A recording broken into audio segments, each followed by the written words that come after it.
नमो बुद्धाय. सप्रेम जय भीम. शासकीय अध्यापक महाविद्यालय बुलढाणा, डॉक्टर बाबासाहेब आंबेडकर अध्यासन केंद्र व स्पर्धा परीक्षा मार्गदर्शन केंद्र यांच्या संयुक्त विद्यमाने भारतीय संविधानाला 71 वर्ष पूर्ण झालेले आहेत. त्यानिमित्ताने 26 नोव्हेंबर हा संविधान दिन म्हणून आपण साजरा करतो. त्यानिमित्ताने आयोजित फेसबुक लाईव्ह वेबिनारमध्ये मी जयश्री सोनकवडे, उपायुक्त सामाजिक न्याय विभाग, आज आपणास संविधानातील महत्त्वाची कलमे याविषयी थोडीशी माहिती सांगणार आहे. तत्पूर्वी हा कार्यक्रम आयोजित करणारे डॉक्टर हर्षानंद खोब्रागडे सर, तसेच डॉक्टर सीमा लिंगायत मॅडम, तसेच पुरुषोत्तम बोर्डे सर, या सर्वांचं मी मनापासून आभार व्यक्त करते.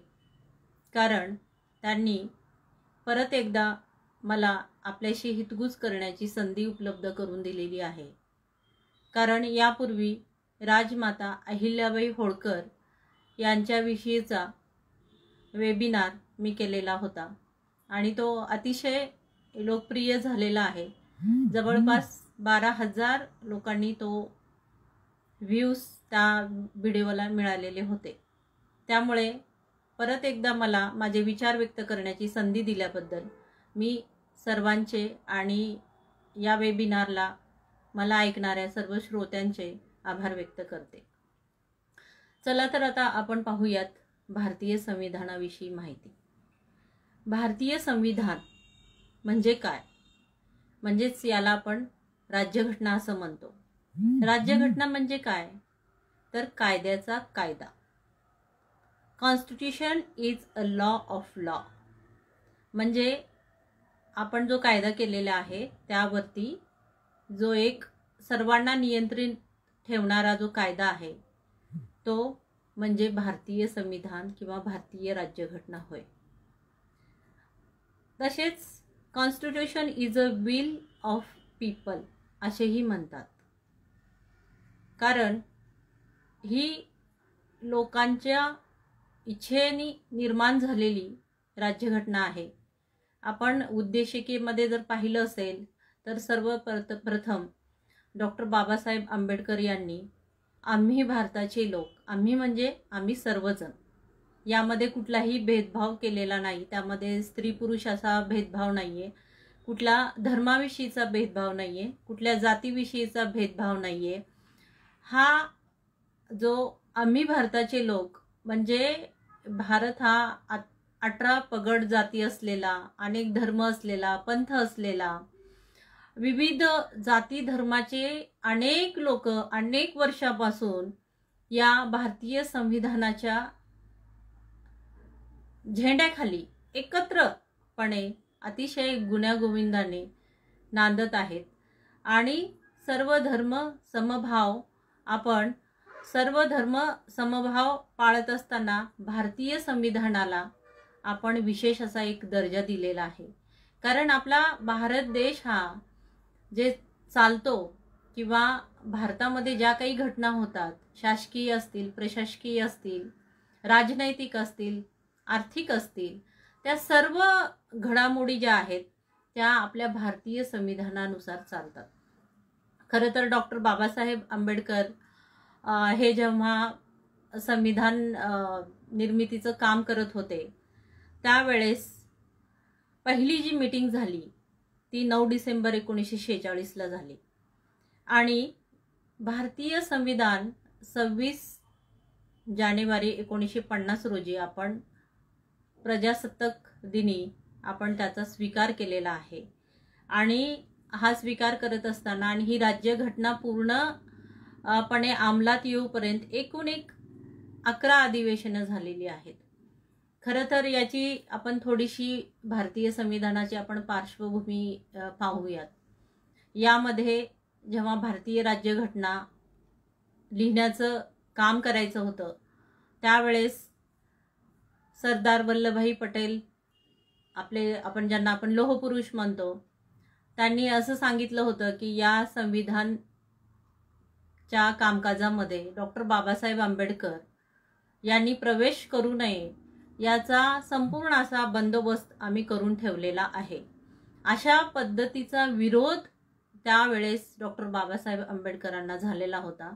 पण पश्चिम बंगालमधून आपले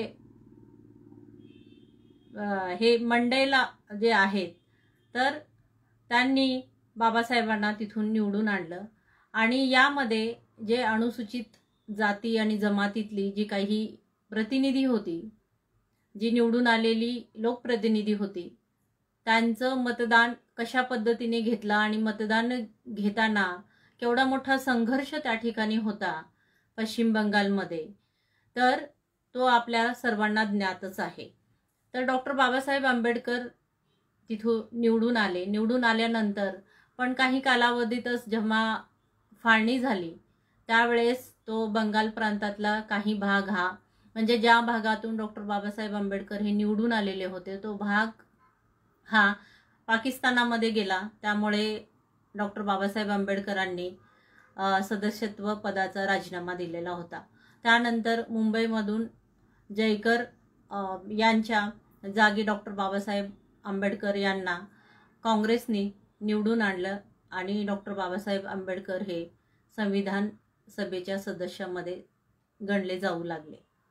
पण डॉक्टर बाबासाहेब आंबेडकर असं म्हणतात की मला अनुसूचित जाती आणि अनुसूचित जमातीचं प्रतिनिधित्व, पुरेसे प्रतिनिधित्व त्या समाजाला मिळावे यासाठी मी संविधान सभेचा सभासद झालेलो आहे.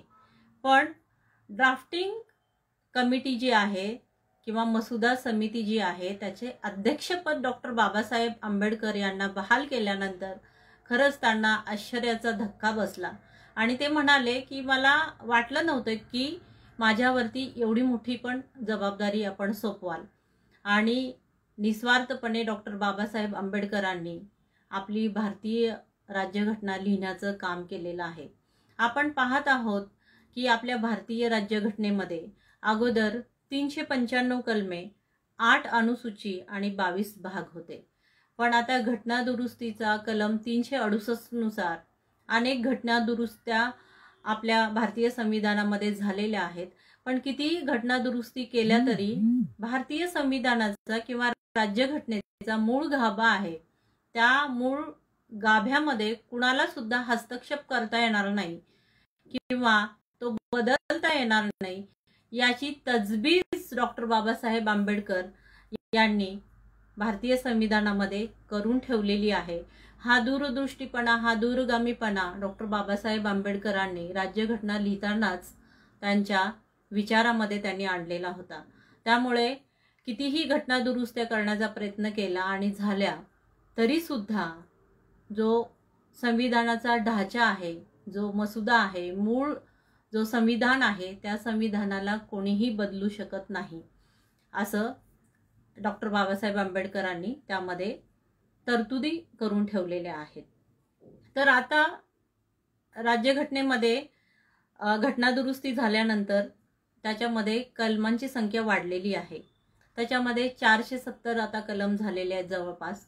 त्यानंतर 12 अनुसूची आहेत आणि 25 भाग त्यामध्ये आहेत.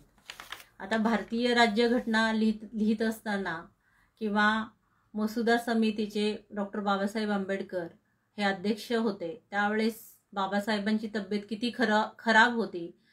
त्यांना अनेक शारीरिक व्याधी होत्या. त्यातूनही भारतातील प्रत्येक व्यक्तीला आणि समाजातील प्रत्येक व्यक्तीला पुरेसं प्रतिनिधित्व मिळावं किंवा त्याला समान हक्क आणि अधिकार मिळावेत यासाठी अहोरात्र डॉक्टर बाबासाहेब आंबेडकरांनी प्रयत्न करून आपली भारतीय राज्यघटना लिहिलेली आहे. त्यामध्ये 2 वर्ष 11 महिन्यात 17 दिवस इतका कालावधी हा डॉक्टर बाबासाहेब आंबेडकर यांना आणि त्यांच्या सहकार्यांना त्यामध्ये लागलेला आहे। यामध्ये एकूण 144 अशा बैठका घेण्यात आलेल्या आहेत आणि त्या प्रत्येक बैठकामध्ये राज्यघटनेतल्या प्रत्येक कलमाविषयी सविस्तर अशी डीप अशी चर्चा करण्यात आलेली आहे आणि त्या चर्चेनुसारच आणि त्यामध्ये काही बदल करायचे असतील किंवा त्यामध्ये काही आणखीन माहिती ॲड करायची असेल तर ही सर्व चर्चा करूनच ही कलमे तयार करण्यात आलेली आहेत। खरं तर आपण पाहतो की अमेरिकेमध्ये फक्त 7 कलम आहेत, फक्त 7, आणि आपल्या भारतीय राज्यघटनेमध्ये मूळ जे आहे 395 कलमे आहेत। म्हणजेच याचा अर्थ भारत हा जगातील सर्वात मोठी लोकशाही असलेला हा देश आहे आणि या देशामध्ये अनेक जाती धर्माची लोक जे आहेत एका झेंड्याखाली आणि एका विचाराने गुण्यागोविंदाने आपल्या या देशामध्ये नांदताना जगताना आपणास दिसत आहे। आणि इंग्लंडची राज्यघटना जी आहे ती अलिखित राज्यघटना आहे, ती लिहिलेली नाहीये। त्यांच्या परंपरेनुसार त्यांच्या नीतिमूल्यानुसार ती राज्यघटना किंवा त्यांचे नीती नियम जे आहेत इंग्लंड ह्या देशाचे ते सुरू आहेत असं म्हणावं लागेल। खरं तर मूळ संविधान जे आहे ते डॉक्टर बाबासाहेब आंबेडकर यांनी आणि माननीय पंडित नेहरूजी यांनी संविधानामध्ये उद्देशिकेमध्येच आपल्याला सर्व काही या संपूर्ण राज्यघटनेचा सार जो आहे तो सार त्यामध्ये दिलेला आहे। आम्ही भारताचे लोक, आम्ही भारताचे म्हणजे भारतामध्ये जन्माला येणारा प्रत्येक व्यक्ती त्यामध्ये समाविष्ट असतो आणि विदेशातून समजा एखादा व्यक्ती इथं आला आणि त्याला भारताने नागरिकत्व जर दिलं असेल तर तो त्याही व्यक्तीचा त्यामध्ये समावेश होतो। आता यामध्ये आम्ही भारताचे लोक यामध्ये काय समावेश आहे तर स्त्रियांचा आहे, पुरुषांचा आहे, बालकांचा आहे, तृतीय पंथी या लोकांचा आहे। या सर्व कुठल्याही जाती धर्माच्या व्यक्तीचा हा सगळ्यांचा समावेश हा आम्ही भारताचे लोक मध्ये आहे असं मला सांगायचं आहे। मूळ संविधान हे 3 ह्याच्यावरती आधारित आहे, त्यामध्ये स्वातंत्र्य, समता आणि बंधुता। डॉक्टर बाबासाहेब आंबेडकरांनी सर्वांना स्वातंत्र्यता दिलेली आहे आणि समता म्हणजे इक्वॅलिटी म्हणजे सर्व ह्या भारतामध्ये जगणारी लोक, राहणारी लोक, जन्माला येणारी लोक हे एक समानता घेऊन जगतील आणि समानता घेऊनच ते आपलं काम करतील। हा एक मोठा विचार म्हणजे यामध्ये कुठलाही स्त्री पुरुष असेल, काळा गोरा असेल, गरीब श्रीमंत असेल किंवा शिक्षित अशिक्षित असेल असा कुठलाही आणि कसल्याही प्रकारचा भेदभाव इथे केला जाणार नाही आणि ती समता इथे तो सामाजिक न्याय इथे प्रस्थापित होईल। या दृष्टिकोनातून डॉक्टर बाबासाहेब आंबेडकरांनी स्वातंत्र्य ह्या शब्दाबरोबर समतेला सुद्धा अतिशय महत्त्व दिलेले आहे। आणि तिसरं म्हणजे बंधुभाव, बंधुता म्हणजे आम्ही सर्वजण एकमेकांचे बंधू आहोत। आम्हाला एकमेकांच्या जातीविषयी, एकमेकांच्या धर्माविषयी, एकमेकांच्या विचारांविषयी, एकमेकांच्या वागण्याविषयी आम्हाला प्रेम आहे। आम्ही एक बंधुभावाने या भारतामध्ये आम्ही राहणार आहोत। यामध्ये आम्ही कोणाशीही कसलाही भेदभाव करणार नाही। हे जे आहे हे मूळ जे आहे डॉक्टर बाबासाहेबांनी हे 3 तत्वांच्या आधारे भारतीय संविधानाचा ढाचा पूर्ण आहे। खरं तर महामानव गौतम बुद्ध, संत कबीर, संत रविदास, त्यानंतर शिवाजी महाराज, राजर्षी शाहू महाराज, महात्मा फुले, माता रमाई, माता सावित्रीबाई फुले, अहिल्याबाई होळकर ही सर्व जी महामानव आहेत या महामानवांच्या विचारांना आणि कार्यांचा डॉक्टर बाबासाहेब आंबेडकरांनी अभ्यास करून त्यामध्ये त्यांना जी अभिप्रेत असणारी लोकशाही किंवा अभिप्रेत असणारी राज्यघटना ही डॉक्टर बाबासाहेब आंबेडकर यांनी तयार केलेली आहे। खरं तर डॉक्टर बाबासाहेब आंबेडकर हे गौतम बुद्धांच्या विचारांना, ह्या महामानवांच्या विचारांना सातत्याने त्यांनी खूप महत्त्वाचं असं स्थान दिलेलं आहे। कारण त्यांचं एक विचारांचं नातं होतं आणि ते विचारांचं नातं आपल्याला ह्या भारतीय राज्यघटनेमधील सर्व कलमांमध्ये आपल्याला दिसून येत आहे. खरं तर यामध्ये 1 मॅन 1 वोट म्हणजे एक व्यक्ती आणि एक मत हे अतिशय महत्त्वाचं सूत्र असं डॉक्टर बाबासाहेब आंबेडकरांनी दिलेलं आहे. जेव्हा डॉक्टर बाबासाहेब आंबेडकर यांनी संविधानाच्या शेवटच्या भाषणामध्ये काय म्हणतात डॉक्टर बाबासाहेब आंबेडकर, भारतीय राज्यघटना कितीही चांगली असली आणि त्याला अंमलबजावणी करणारे लोक जर वाईट असले तर ती राज्यघटना चांगली ठरू शकणार नाही. आणि भारतीय संविधान किंवा राज्यघटना ही कितीही वाईट असली तरी त्याची जर अंमलबजावणी करणारे लोक जर चांगले असतील तर त्यामध्ये चांगल्या पद्धतीनेच ती उत्कृष्टपणे ती भारतीय राज्यघटना ही आपल्या समोर येईल. अशा पद्धतीची वाक्य डॉक्टर बाबासाहेब आंबेडकर यांनी त्यावेळेस उद्गारलेली होती. याचाच अर्थ डॉक्टर बाबासाहेब आंबेडकरांनी जे आपल्याला भारतीय संविधान दिलेलं आहे त्या संविधानामध्ये 395 कलमामध्ये प्रत्येक घटकातील प्रत्येक म्हणजे यामध्ये मानव या बरोबरच प्राणी मात्र, वृक्ष, नद्या, नैसर्गिक साधने, या बालके, या सर्व गोष्टींचा डॉक्टर बाबासाहेब आंबेडकर यांनी विचार केलेला आहे. तसेच शासन आणि प्रशासन हे कसं चालणार आहे, लोकसभा, राज्यसभा, विधानसभा, राज्यांना कुठले अधिकार आहेत, त्यानंतर ह्यांना कुठले अधिकार आहेत, केंद्र शासनाला, ह्या सर्व ज्या बाबी आहेत त्या सर्व बाबी डॉक्टर बाबासाहेब आंबेडकरांनी बारीक बारीक असा विचार करून त्यामध्ये समाविष्ट केलेल्या आहेत. डॉक्टर बाबासाहेब आंबेडकरांनी जो 1 मॅन 1 वोटचा अधिकार आपल्याला दिला आहे तो अधिकार आपण जर योग्य पद्धतीने वापरला तर पात्र असणारी लोक, योग्यतेची लोक त्या ठिकाणी बसतील आणि निश्चितच आपल्या देशाचा विकास खूप चांगल्या पद्धतीने होईल असं मला वाटतं.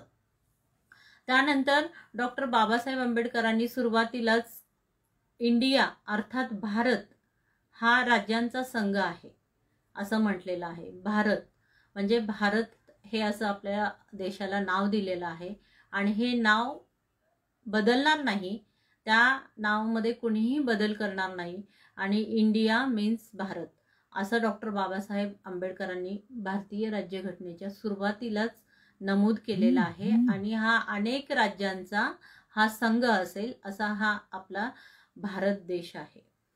तर आता आपण डॉक्टर बाबासाहेब आंबेडकर यांनी जी काही भारतीय संविधानामध्ये शासन आणि प्रशासन चालवण्यासाठी किंवा आपलं दैनंदिन जीवन जगण्यासाठी जी आवश्यक कलमे आहेत त्यामध्ये आपल्याला मूलभूत हक्क दिलेले आहेत, मूलभूत अधिकार दिलेले आहेत, मार्गदर्शक तत्वे दिलेले आहेत, समान नागरी कायदा आहे, कलम 32 आहे ज्याला डॉक्टर बाबासाहेब आंबेडकरांनी भारतीय संविधानाचा आत्मा असं म्हटलेलं होतं किंवा हृदय असं म्हटलेलं होतं.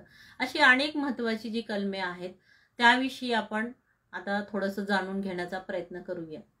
खरं तर आता भारतीय राज्यघटना हा इतका मोठा विषय आहे की तो एका तासामध्ये सांगणं केवळ अशक्यच आहे. पण त्यातील काही महत्त्वाची, अगदी महत्त्वाची थोडीशी अशी मी काही कलमे इथे आपणाला सांगणार आहे. त्यामध्ये अतिशय महत्त्वाचं कलम म्हणजे कलम 14, everybody is equally before law म्हणजे कायद्यापुढे समानता. हा अतिशय महत्त्वाचा असा कलम आहे. यामध्ये एक सर्वसामान्य नागरिक असेल आणि एक आपला राजकीय नेता असेल किंवा एखादा अधिकारी असेल किंवा एखादा मोठा उद्योगपती असेल किंवा कोणीही असेल तर ते सर्व लोक कायद्यापुढे समान आहेत. जर एखाद्या व्यक्तीवरती एखादा गुन्हा नोंदला असेल, तो व्यक्ती प्रतिष्ठित असेल, खूप मोठ्या पदावरती असेल किंवा त्याच्या हातामध्ये सर्व सूत्र असतील तरी सुद्धा त्या व्यक्तीला आणि सामान्य व्यक्तीला जी कायद्याची प्रक्रिया डॉक्टर बाबासाहेब आंबेडकरांनी भारतीय संविधानामध्ये नमूद केलेली आहे ती प्रक्रिया फॉलो करणे हे आवश्यक आहे. कारण जी भारतीय संविधानामध्ये कायद्यापुढे समानता म्हणजे ह्या देशातला प्रत्येक नागरिक हा कायद्यापुढे समान आहे. मग तो कोणीही असेल, कुठलाही असेल, कसलाही असेल, पण त्याच्या संदर्भामध्ये एखादा काही गुन्हा झाला असेल किंवा हे झालं असेल तर तो कायद्यापुढे समान आहे. यामध्ये कुठेही भेदभाव आणि कसलाही भेदभाव करता येणार नाही असं नमूद केलेलं आहे. एक महत्त्वाचं कलम असं कलम 14 डॉक्टर बाबासाहेब आंबेडकरांनी आपल्याला बहाल केलेलं आहे. खरंच किती दूरदृष्टीपणा डॉक्टर बाबासाहेब आंबेडकर यांच्यामध्ये होता, यावरूनच आपल्याला हे लक्षात येतं. आता कलम 15 मध्ये काय दिलेलं आहे? राज्य कोणत्याही नागरिकास प्रतिकूल होईल अशा प्रकारे केवळ धर्म, वंश, जात, लिंग, जन्मस्थान अथवा इतर कोणत्याही बाबीवरून त्यांच्यामध्ये भेदभाव करता येणार नाही. म्हणजे आता आपल्याकडे हिंदू धर्म आहे, ख्रिश्चन धर्म आहे, मुस्लिम धर्म आहे, जैन धर्म आहे. या कुठल्याही धर्माच्या अनुषंगाने कुठल्याही व्यक्तीला त्याच्या धार्मिक कारणावरून आपल्याला भेदभाव कुठल्याही राज्याला त्यामध्ये करता येणार नाही. मग तो कुठल्या वंशाचा असेल, कुठल्या जातीचा आहे, कुठल्या लिंगाचा आहे, लिंग म्हणजे स्त्री आहे, पुरुष आहे, तृतीयपंथी आहेत, किंवा त्याचं जन्मस्थान कुठे आहे त्यावरून कुठल्याही व्यक्तीमध्ये राज्याला भेदभाव करता येणार नाही. आणि त्याची जात ही आता आपण पाहतोय की मागच्या आपल्या 5000 वर्षापूर्वीच्या काळामध्ये मनुस्मृतीने एक मनुस्मृतीचा असा ग्रंथ लिहिलेला होता. त्यामध्ये आपल्याला 4 वर्णामध्ये आपली जाती व्यवस्था त्यांनी निर्माण केलेली होती. पहिले ब्राह्मण, वैश्य, क्षत्रिय, ब्राह्मण, क्षत्रिय, वैश्य आणि शूद्र आणि अतिशूद्र. म्हणजे शूद्र आणि अतिशूद्राला काहीही त्यामध्ये अधिकार आणि हक्क दिलेले नव्हते. आणि अशा प्रकारे जी काही मनोवादी संस्कृती होती त्यामुळेच डॉक्टर बाबासाहेब आंबेडकरांनी मनुस्मृतीचं दहन करून एक नव्याने भारतीय संविधान आपल्याला अर्पण करून वंश, जात आणि लिंग आणि जन्मस्थान यामध्ये कुठल्याही राज्याला किंवा कोणालाही कसलाही भेदभाव करता येणार नाही, सर्वजण यामध्ये समान असतील, अशा प्रकारे डॉक्टर बाबासाहेब आंबेडकरांनी समानता किंवा सामाजिक न्याय आणि समता प्रस्थापित करण्याचा प्रयत्न कलम 15 मधून केलेला आहे. आणि आज आपण पाहत आहोत की आपल्या भारत देशामध्ये आपण अनेक जाती धर्माची लोक आपण एकत्रितपणे खूप चांगल्या पद्धतीने अनेक वर्षापासून 71 वर्ष आपल्याला आज झाले आपण संविधान स्वीकारून 71 वर्षापर्यंत आपण किती चांगल्या पद्धतीने भारतीय संविधानानुसार आपण जगत आहोत. आपण शिक्षण घेत आहे, नोकरी करत आहे आणि आपलं स्वतःचं अर्थार्जन करत करत देशाचं आणि समाजाचं सुद्धा अर्थार्जन आपण करत आहोत. त्यामुळेच डॉक्टर बाबासाहेब आंबेडकरांच्या मते कलम 15 हे अतिशय महत्त्वाचं कलम होतं. त्यामध्ये सर्वांना समता, सामाजिक न्याय हा मिळेल या दृष्टिकोनातून डॉक्टर बाबासाहेब आंबेडकरांनी कलम 15 ची निर्मिती केलेली आहे. आता कलम 15(4) मध्ये काय तर ह्या भारतामध्ये अनुसूचित जाती, अनुसूचित जमाती हे सामाजिक आणि शैक्षणिक दृष्ट्या मागास आहेत. त्यांना मनुवादी संस्कृतीने किंवा ब्राह्मणवादी संस्कृतीने कुठलाही अधिकार शिक्षणाचा असेल किंवा आर्थिक उन्नतीचा कुठलाही अधिकार त्यांना दिलेला नव्हता. त्यामुळे डॉक्टर बाबासाहेब आंबेडकर 15(4) मध्ये अनुसूचित जाती आणि अनुसूचित जमातीसाठी त्यांच्या शैक्षणिक उन्नतीसाठी त्यांना कुठल्याही राज्याला किंवा कोणालाही प्रतिबंध करता येणार नाही, त्यांना उच्च शिक्षण घेता यावे याची तजवीज डॉक्टर बाबासाहेब आंबेडकर यांनी भारतीय राज्यघटनेमध्ये करून ठेवलेली आहे. त्यामुळेच जेव्हा डॉक्टर बाबासाहेब आंबेडकरांचं चळवळीचं मोठ्या प्रमाणामध्ये काम सुरू होतं तेव्हा डॉक्टर बाबासाहेब आंबेडकरांनी आपल्या अनुसूचित जातीतल्या 10 हुशार मुलांना परदेशी शिक्षण घेण्याची संधी त्यावेळेसच उपलब्ध करून दिलेली होती. आणि त्याच्याच आधारे आम्ही सामाजिक न्याय विभाग परदेशी शिक्षणाची संधी उपलब्ध करून देते शिष्यवृत्तीच्या माध्यमातून. आणि तसेच व्हीजेएनटीए आणि ओबीसीच्या विद्यार्थ्यांना सुद्धा आम्ही परदेशी शिक्षणाची संधी उपलब्ध करून दिलेली आहे 2018 पासून. हा डॉक्टर बाबासाहेब आंबेडकरांचा दूरगामी विचार घेऊन आज अनेक हजारो मुलं जे आहेत परदेशामध्ये जाऊन शिक्षण घेत आहेत आणि तिथे नोकरी करत आहेत. हे खरंच डॉक्टर बाबासाहेब आंबेडकरांनी जर भारतीय संविधानामध्ये 15(4) क मध्ये जर उच्च शिक्षणाची तरतूद केली नसती तर कदाचित अनुसूचित जाती आणि जमातीच्या लोकांना शिक्षण घेऊन फॉरेनमध्ये राहता आलं नसतं, IAS होता आलं नसतं, डॉक्टर इंजिनियर होता आलं नसतं. त्यासाठी बराचसा अवधी लागला असता.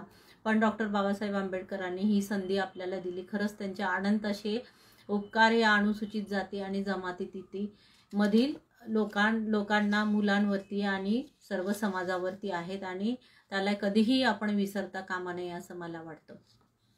भारतीय राज्यघटनेतील 16(4) मध्ये काय म्हटलेलं आहे, अनुसूचित जाती आणि जमाती यांना पुरेसे प्रतिनिधित्व देण्यात आलेले नाही.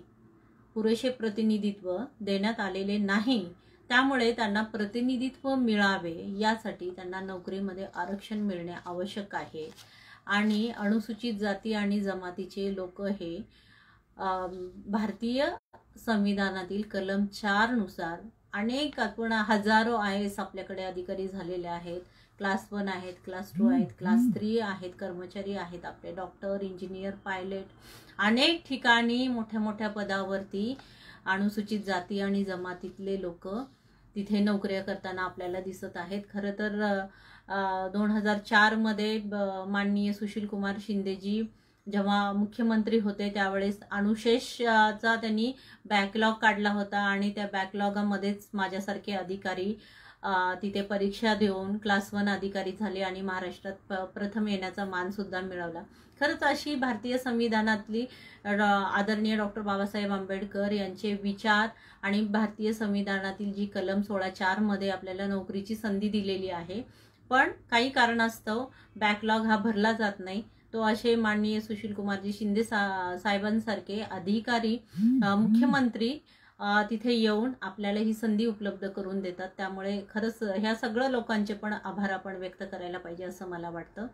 आणि आदरणीय डॉक्टर बाबासाहेबजी आंबेडकर यांचा जो दूरदृष्टी होता, जो विचार होता, जो शिक्षणामध्ये, उच्च शिक्षणामध्ये आरक्षण देणे आणि तसेच नोकरीमध्ये आरक्षण देणे, त्यामुळे आपल्या समाजातील अनेक मुलं आणि मुलीसुद्धा खूप मोठ्या मोठ्या पदावरती काम केलेलं आहे किंवा आज करत आहेत आणि भविष्यामध्ये करतील सुद्धा.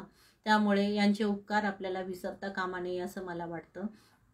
त्यानंतर अतिशय महत्त्वाचं आणखीन एक डॉक्टर बाबासाहेब आंबेडकर जी यांनी आपल्याला एक दिलेलं आहे 16(4) क. याच्यामध्ये पदोन्नतीमधील आरक्षण राज्यास जर द्यायचं असेल, तसा जर कायदा करायचा असेल तर अनुसूचित जाती आणि जमातीसाठी ते कायदा करू शकतात आणि याला कोणीही प्रतिबंध करू शकत नाही. म्हणजे याच्यावरती प्रतिबंध आणण्याचा कोणी प्रयत्न करू शकत नाही. अशा पद्धतीचं स्वातंत्र्य जे आहे ते पदोन्नतीमधील सेवाज्येष्ठतेनुसार आरक्षण देण्याचं धोरण आहे आदरणीय डॉक्टर बाबासाहेबजी आंबेडकर यांनी आपल्याला दिलेलं आहे. आता कलम 17 मध्ये काय आहे, अस्पृश्यता नष्ट करणे. आपण आता बघितलं मनोवादी ब्राह्मणवादी संस्कृतीने आपल्याला कशा प्रकारे एक अतिशय हीन दर्जाची वागणूक दिली. म्हणजे दलितांची अवस्था आणि या भारतातील सवर्ण महिलांची आणि दलित महिलांची किंवा सर्वच महिलांची अवस्था ही जवळपास सारखीच होती. आणि त्या काळामध्ये आपल्याला अस्पृश्य लोकांना म्हणजे टच करणे किंवा त्यांची सावली जरी पडली तरी त्यांना खराट्याने तो रस्ता झाडायचा होता आणि त्यांना पाणी पिण्यासाठी मज्जाव केला जात होता किंवा सार्वजनिक विहिरीवरती पाणी भरले जाऊ देत नव्हते. आजही असे प्रकार होताना आपण काही कर्मठ लोक आहेत गावांमध्ये, जसं विहीर आहे ते विहिरीमध्ये घाण पाणी करून ते हे करणे, घाण करणे, पाणी पिण्या अयोग्य ते पाणी करणे किंवा मारहाण करणे, खून करणे, महिलांची अप्रतिष्ठा करणे, अशा प्रकारच्या सर्व गोष्टी आपल्या समाजामध्ये आजही थोड्याफार प्रमाणात होताना आपल्याला दिसतच आहेत. त्यामुळेच ॲट्रॉसिटी कायद्याची आवश्यकता आजही आपल्याला म्हणजे संरक्षण देऊन जाणारी आहे. एवढा ॲट्रॉसिटी कायदा असताना सुद्धा की आपल्याला अशा पद्धतीच्या अन्यायाला प्रशासनामध्ये, शासनामध्ये, समाजामध्ये काही प्रमाणात का होणं आपल्याला सामोरं आजही जावं लागतं. ही खरंच एक मोठी शोकांतिका आहे असं मला वाटतं. खरं तर विश्वरत्न डॉक्टर बाबासाहेब आंबेडकर हे स्वतः एक असे असे मानव होते त्यांनी समाजातील बारीक बारीक सारी गोष्टींचा पूर्ण अभ्यास केलेला होता आणि प्रत्येक म्हणजे या भारतामध्ये जन्मणाऱ्या प्रत्येक स्त्री आणि पुरुषांना, बालकांना त्यांना पूर्ण अधिकार मिळालेले पाहिजे आणि कोणीही स्वतंत्र भारतामध्ये जगत असताना की तुझा टच मला चालणार नाही किंवा तुझा स्पर्श मी करून घेणार नाही, मला विटाळ होईल, अशा पद्धतीचे वक्तव्य कोणी करणार नाही किंवा समाजामध्ये वावरत असताना एक समानतेने आणि सामाजिक न्यायाची भूमिका घेऊनच प्रत्येक व्यक्तीने वागलं पाहिजे, असा विचार विश्वरत्न डॉक्टर बाबासाहेब आंबेडकरांनी आपल्याला दिलेला आहे. आणि कलम 17 नुसार समाजातील पूर्ण अस्पृश्यता नष्ट करण्याचं एक मोठं काम केलेलं आहे. जसं आता आपण बघतोय ना, कुष्ठरोग होता, कुष्ठरोग कसा नष्ट झालेला आहे, तसंच डॉक्टर बाबासाहेब आंबेडकरांनी हे अस्पृश्यतेचा जो मनुवादी संस्कृतीने आपल्याला जो आजार लावून दिलेला होता, जो रोग लावलेला होता, तो रोग आहे ना नष्ट करण्याचं काम कलम 17 नुसार डॉक्टर बाबासाहेबजी आंबेडकरांनी केलेलं आहे. बघा, ह्या भारतात जन्मणारी सर्व माणसे ही सारखीच आहेत, ही समान आहेत आणि कुठल्याही माणसाला कुणाचाही म्हणजे स्पर्श झाला तरी तो माणूस विटाळता कामा नये आणि त्याच्या मनामध्ये तशी भावना येता कामा नये. त्यासाठी कलम 17 मध्ये डॉक्टर बाबासाहेब आंबेडकरांनी अस्पृश्यता पाळणाऱ्या व्यक्तीवरती कायद्यानुसार कारवाई करण्याचं नमूद केलेलं आहे. त्यामुळे अस्पृश्यता नष्ट करण्याचं काम डॉक्टर बाबासाहेबजी आंबेडकरने आपल्याला करून एक माणूस म्हणून जगण्याचं एक नवीन आपल्या जीवनामध्ये एक सूर्यकिरण या दृष्टिकोनातून आपल्याला त्यांनी दिलेला आहे. आणि त्याचमुळे आज आपण आंतरजाती विवाह मोठ्या प्रमाणावरती आपल्या समाजामध्ये होताना दिसत आहे आणि सर्व लोक हे कुणालाही अशी अस्पृश्यता पाळता येणार नाही म्हणून सर्व लोक खूप चांगल्या पद्धतीने एकमेकांशी आज जवळ शेजारी शहरामध्ये तर अस्पृश्यता जवळपास नष्टच झालेली आहे आणि खेड्यांमध्ये काही कर्मठ लोक असतात, काही अगदी बोटावर मोजण्या इतके असतात, ते कधी कधी असे कुठे असे प्रकार होताना आपल्याला दिसत आहेत. पण त्यासाठी सुद्धा ॲट्रॉसिटीचा कायदा करून ठेवलेला आहे. हे अतिशय महत्त्वाचं कलम डॉक्टर बाबासाहेब आंबेडकरांनी भारतीय राज्यघटनेच्या माध्यमातून आपल्याला दिलेलं आहे. आता त्याहूनही अतिशय महत्त्वाचं कलम म्हणजे कलम 19 क. त्यामध्ये भाषण आणि अभिव्यक्ती स्वातंत्र्य म्हणजे काय, तर आता समजा मला जर माझा विचार जर मांडायचा असेल तर मला ती अभिव्यक्ती दिलेली आहे, ते स्वातंत्र्य दिलेलं आहे. माझा विचार मी मांडू शकते. माझा विचार समाजाने मान्य करावा अथवा अमान्य करावा तो ज्याचा त्याचा प्रश्न आहे. पण मला काय वाटतं बाबा, माझी अभिव्यक्ती काय, माझं स्वातंत्र्य काय, मला माझ्या ह्याच्यात हा विचार आलेला आहे, मी तो बोलणार आहे. किंवा मला देशातली एखादी घटना पटलेली नाहीये किंवा देशामध्ये एक अराजकता माजलेली आहे किंवा एखाद्या घटनेवरती मला जर माझं मत व्यक्त करायचं असेल तर ते मत मी व्यक्त करू शकते आणि ते मत व्यक्त करण्यासाठी मला ते पूर्ण स्वातंत्र्य दिलेलं आहे. बघा, पूर्वीच्या काळामध्ये म्हणजे संस्कृत भाषा जी होती ती जर भाषेचा कोणी जर वापर करत असेल किंवा ती भाषा शिकत असेल किंवा अस्पृश्य लोक देवाचं नाव घेत असेल तर त्यांची जीभ छाटली जात होती. त्यांना गरम तेलामध्ये, उकळत्या तेलामध्ये त्यांना कोणी लिहिण्याचा प्रयत्न करत होता तर गरम तेलामध्ये त्यांचे हात बुडवले जात होते, त्यांचं खून केला जात होता. अशा म्हणजे अनेक वाईट ज्या घटना होता आणि बोलायची तर इथे सोयच नव्हती, फक्त अत्याचार सहन करणे एवढंच काही शूद्र आणि अतिशूद्र आणि महिलांच्या नशिबी होतं. आणि ते हजारो वर्ष असं चालत होतं आणि हजारो वर्षापासून हे जे अन्याय अत्याचार जे लोकांवरती होत होते, शूद्र लोकांवरती, अतिशूद्रांवरती जे अन्याय अत्याचार होत होते, ते सर्व अन्याय अत्याचाराला आपण आज स्वतंत्र भारतामध्ये जगत असताना सुद्धा आपण मोठ्या प्रमाणामध्ये अभिव्यक्ती स्वातंत्र्याला महत्त्व देतो. आणि अभिव्यक्ती म्हणजे माझं मत, माझा विचार जो आहे तो विचार, मला एखाद्या गोष्टीच्या विरोधातला विचार असेल, एखाद्या गोष्टीचं समर्थन करणारा विचार असेल, तो विचार मी नोंदवू शकते, तो विचार माझ्या पूर्ण देशाला, समाजाला किंवा जगाला मी सांगू शकते.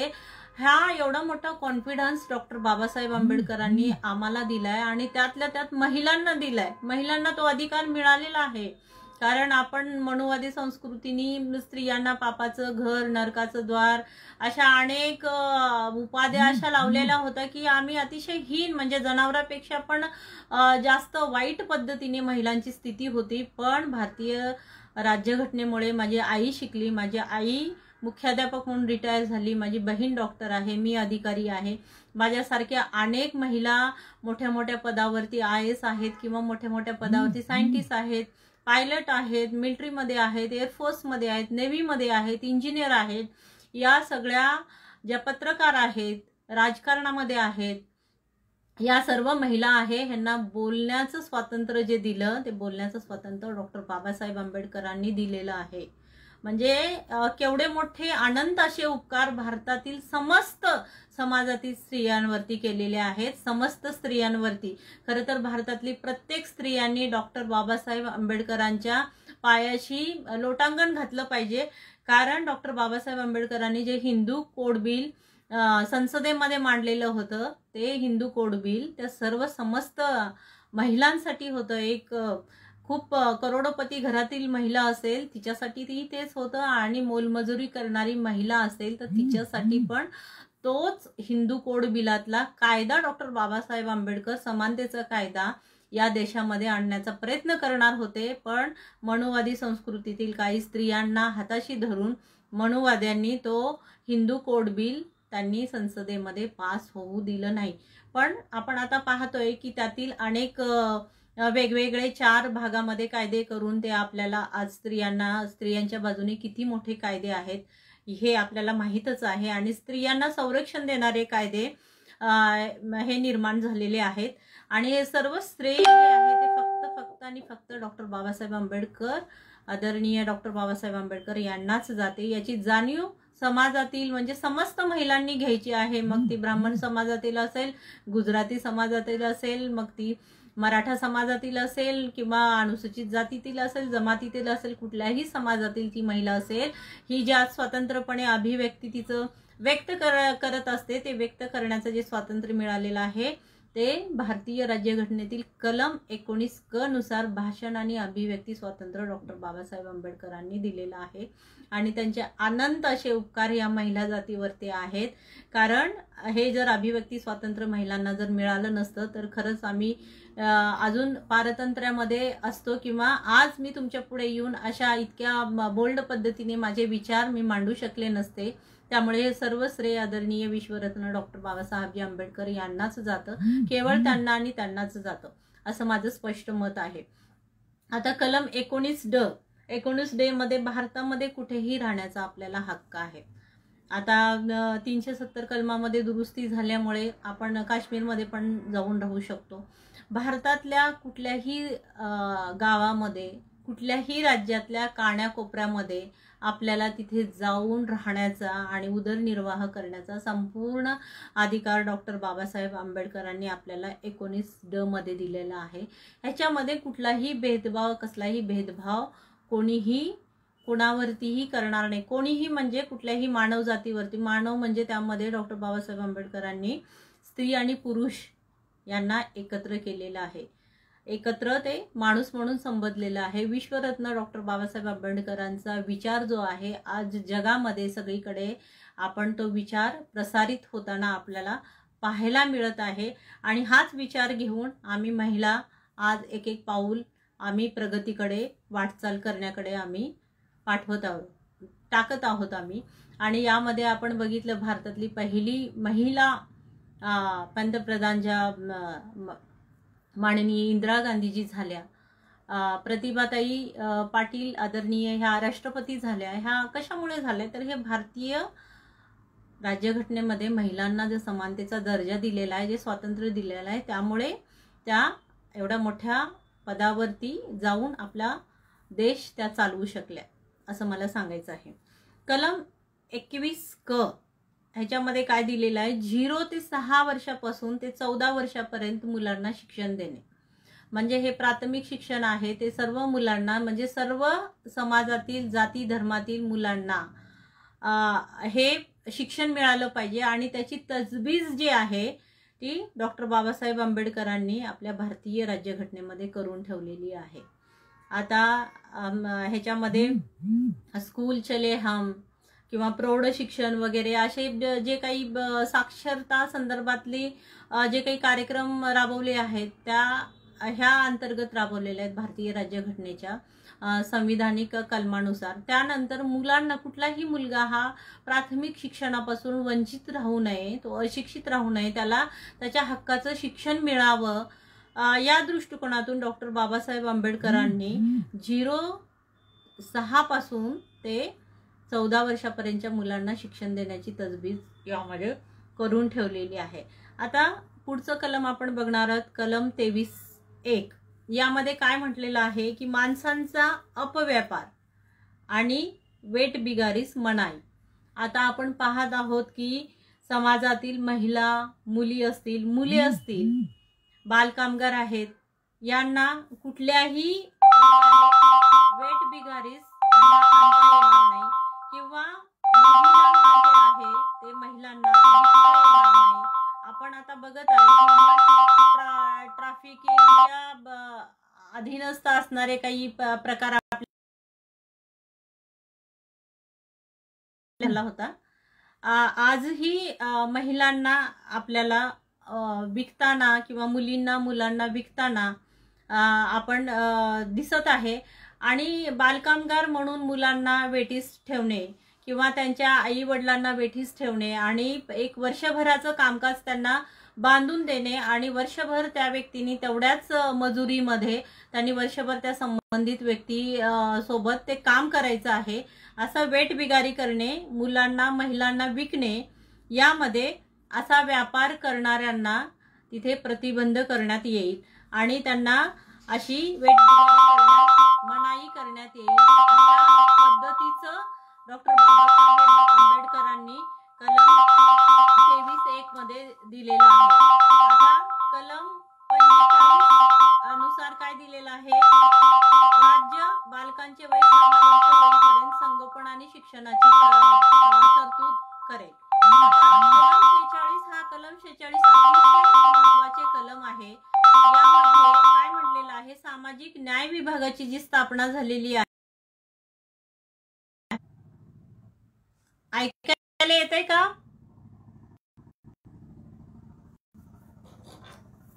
थोडासा खंड पडत आहे। यामध्ये कलम 46 मध्ये राज्य आणि जनतेतील दुर्बल घटक आणि विशेषतः अनुसूचित जाती, जनजाती यांचे शैक्षणिक व आर्थिक हितसंवर्धन विशेष काळजीपूर्वक करेल आणि सामाजिक अन्याय व सर्व प्रकारचे शोषण यापासून रक्षण करेल। बघा याच्यामध्ये काय म्हटलेलं आहे, अनुसूचित जाती आणि जनजाती यांचे शैक्षणिक आणि आर्थिक, म्हणजे जसं आपण मगाशी म्हणालं होतं की कलम 15 आणि 16 मध्ये म्हणजे उच्च शिक्षण घ्यायचं आणि शासकीय नोकरीमध्ये आरक्षण त्यांना द्यायचं, तेच अनुसूचित जातीचं शैक्षणिक आणि आर्थिक हितसंवर्धन त्यांचं करेल आणि त्यांची विशेष काळजीपूर्वक करेल, म्हणजे विशेष काळजी घेईल या घटकातली आणि त्यांचं सामाजिक अन्याय आणि शोषण, म्हणजे शोषण जे काही ह्या अनुसूचित जाती आणि जमातीतील लोकांचं होत आहे ते शोषण यापासून ते रक्षण करेल।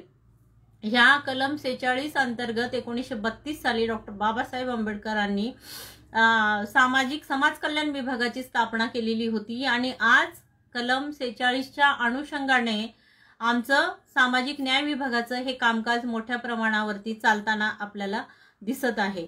हा मोठा असा विचार विश्वरत्न डॉक्टर बाबासाहेबजी आंबेडकरने आम्हाला भारतीय राज्यघटनेतून कलम 46 मधून दिलेला आहे आणि एक प्रकारचं अनुसूचित जाती आणि जमातीतील स्त्री आणि पुरुषांना एक प्रकारचं त्यांनी संरक्षण बहाल केलेलं आहे आणि हे संरक्षण देण्याची ही जबाबदारी केंद्र शासनाबरोबरच राज्य शासनाची आहे, असंही त्याच्यामध्ये डॉक्टर बाबासाहेब आंबेडकर यांनी नमूद केलेलं आहे।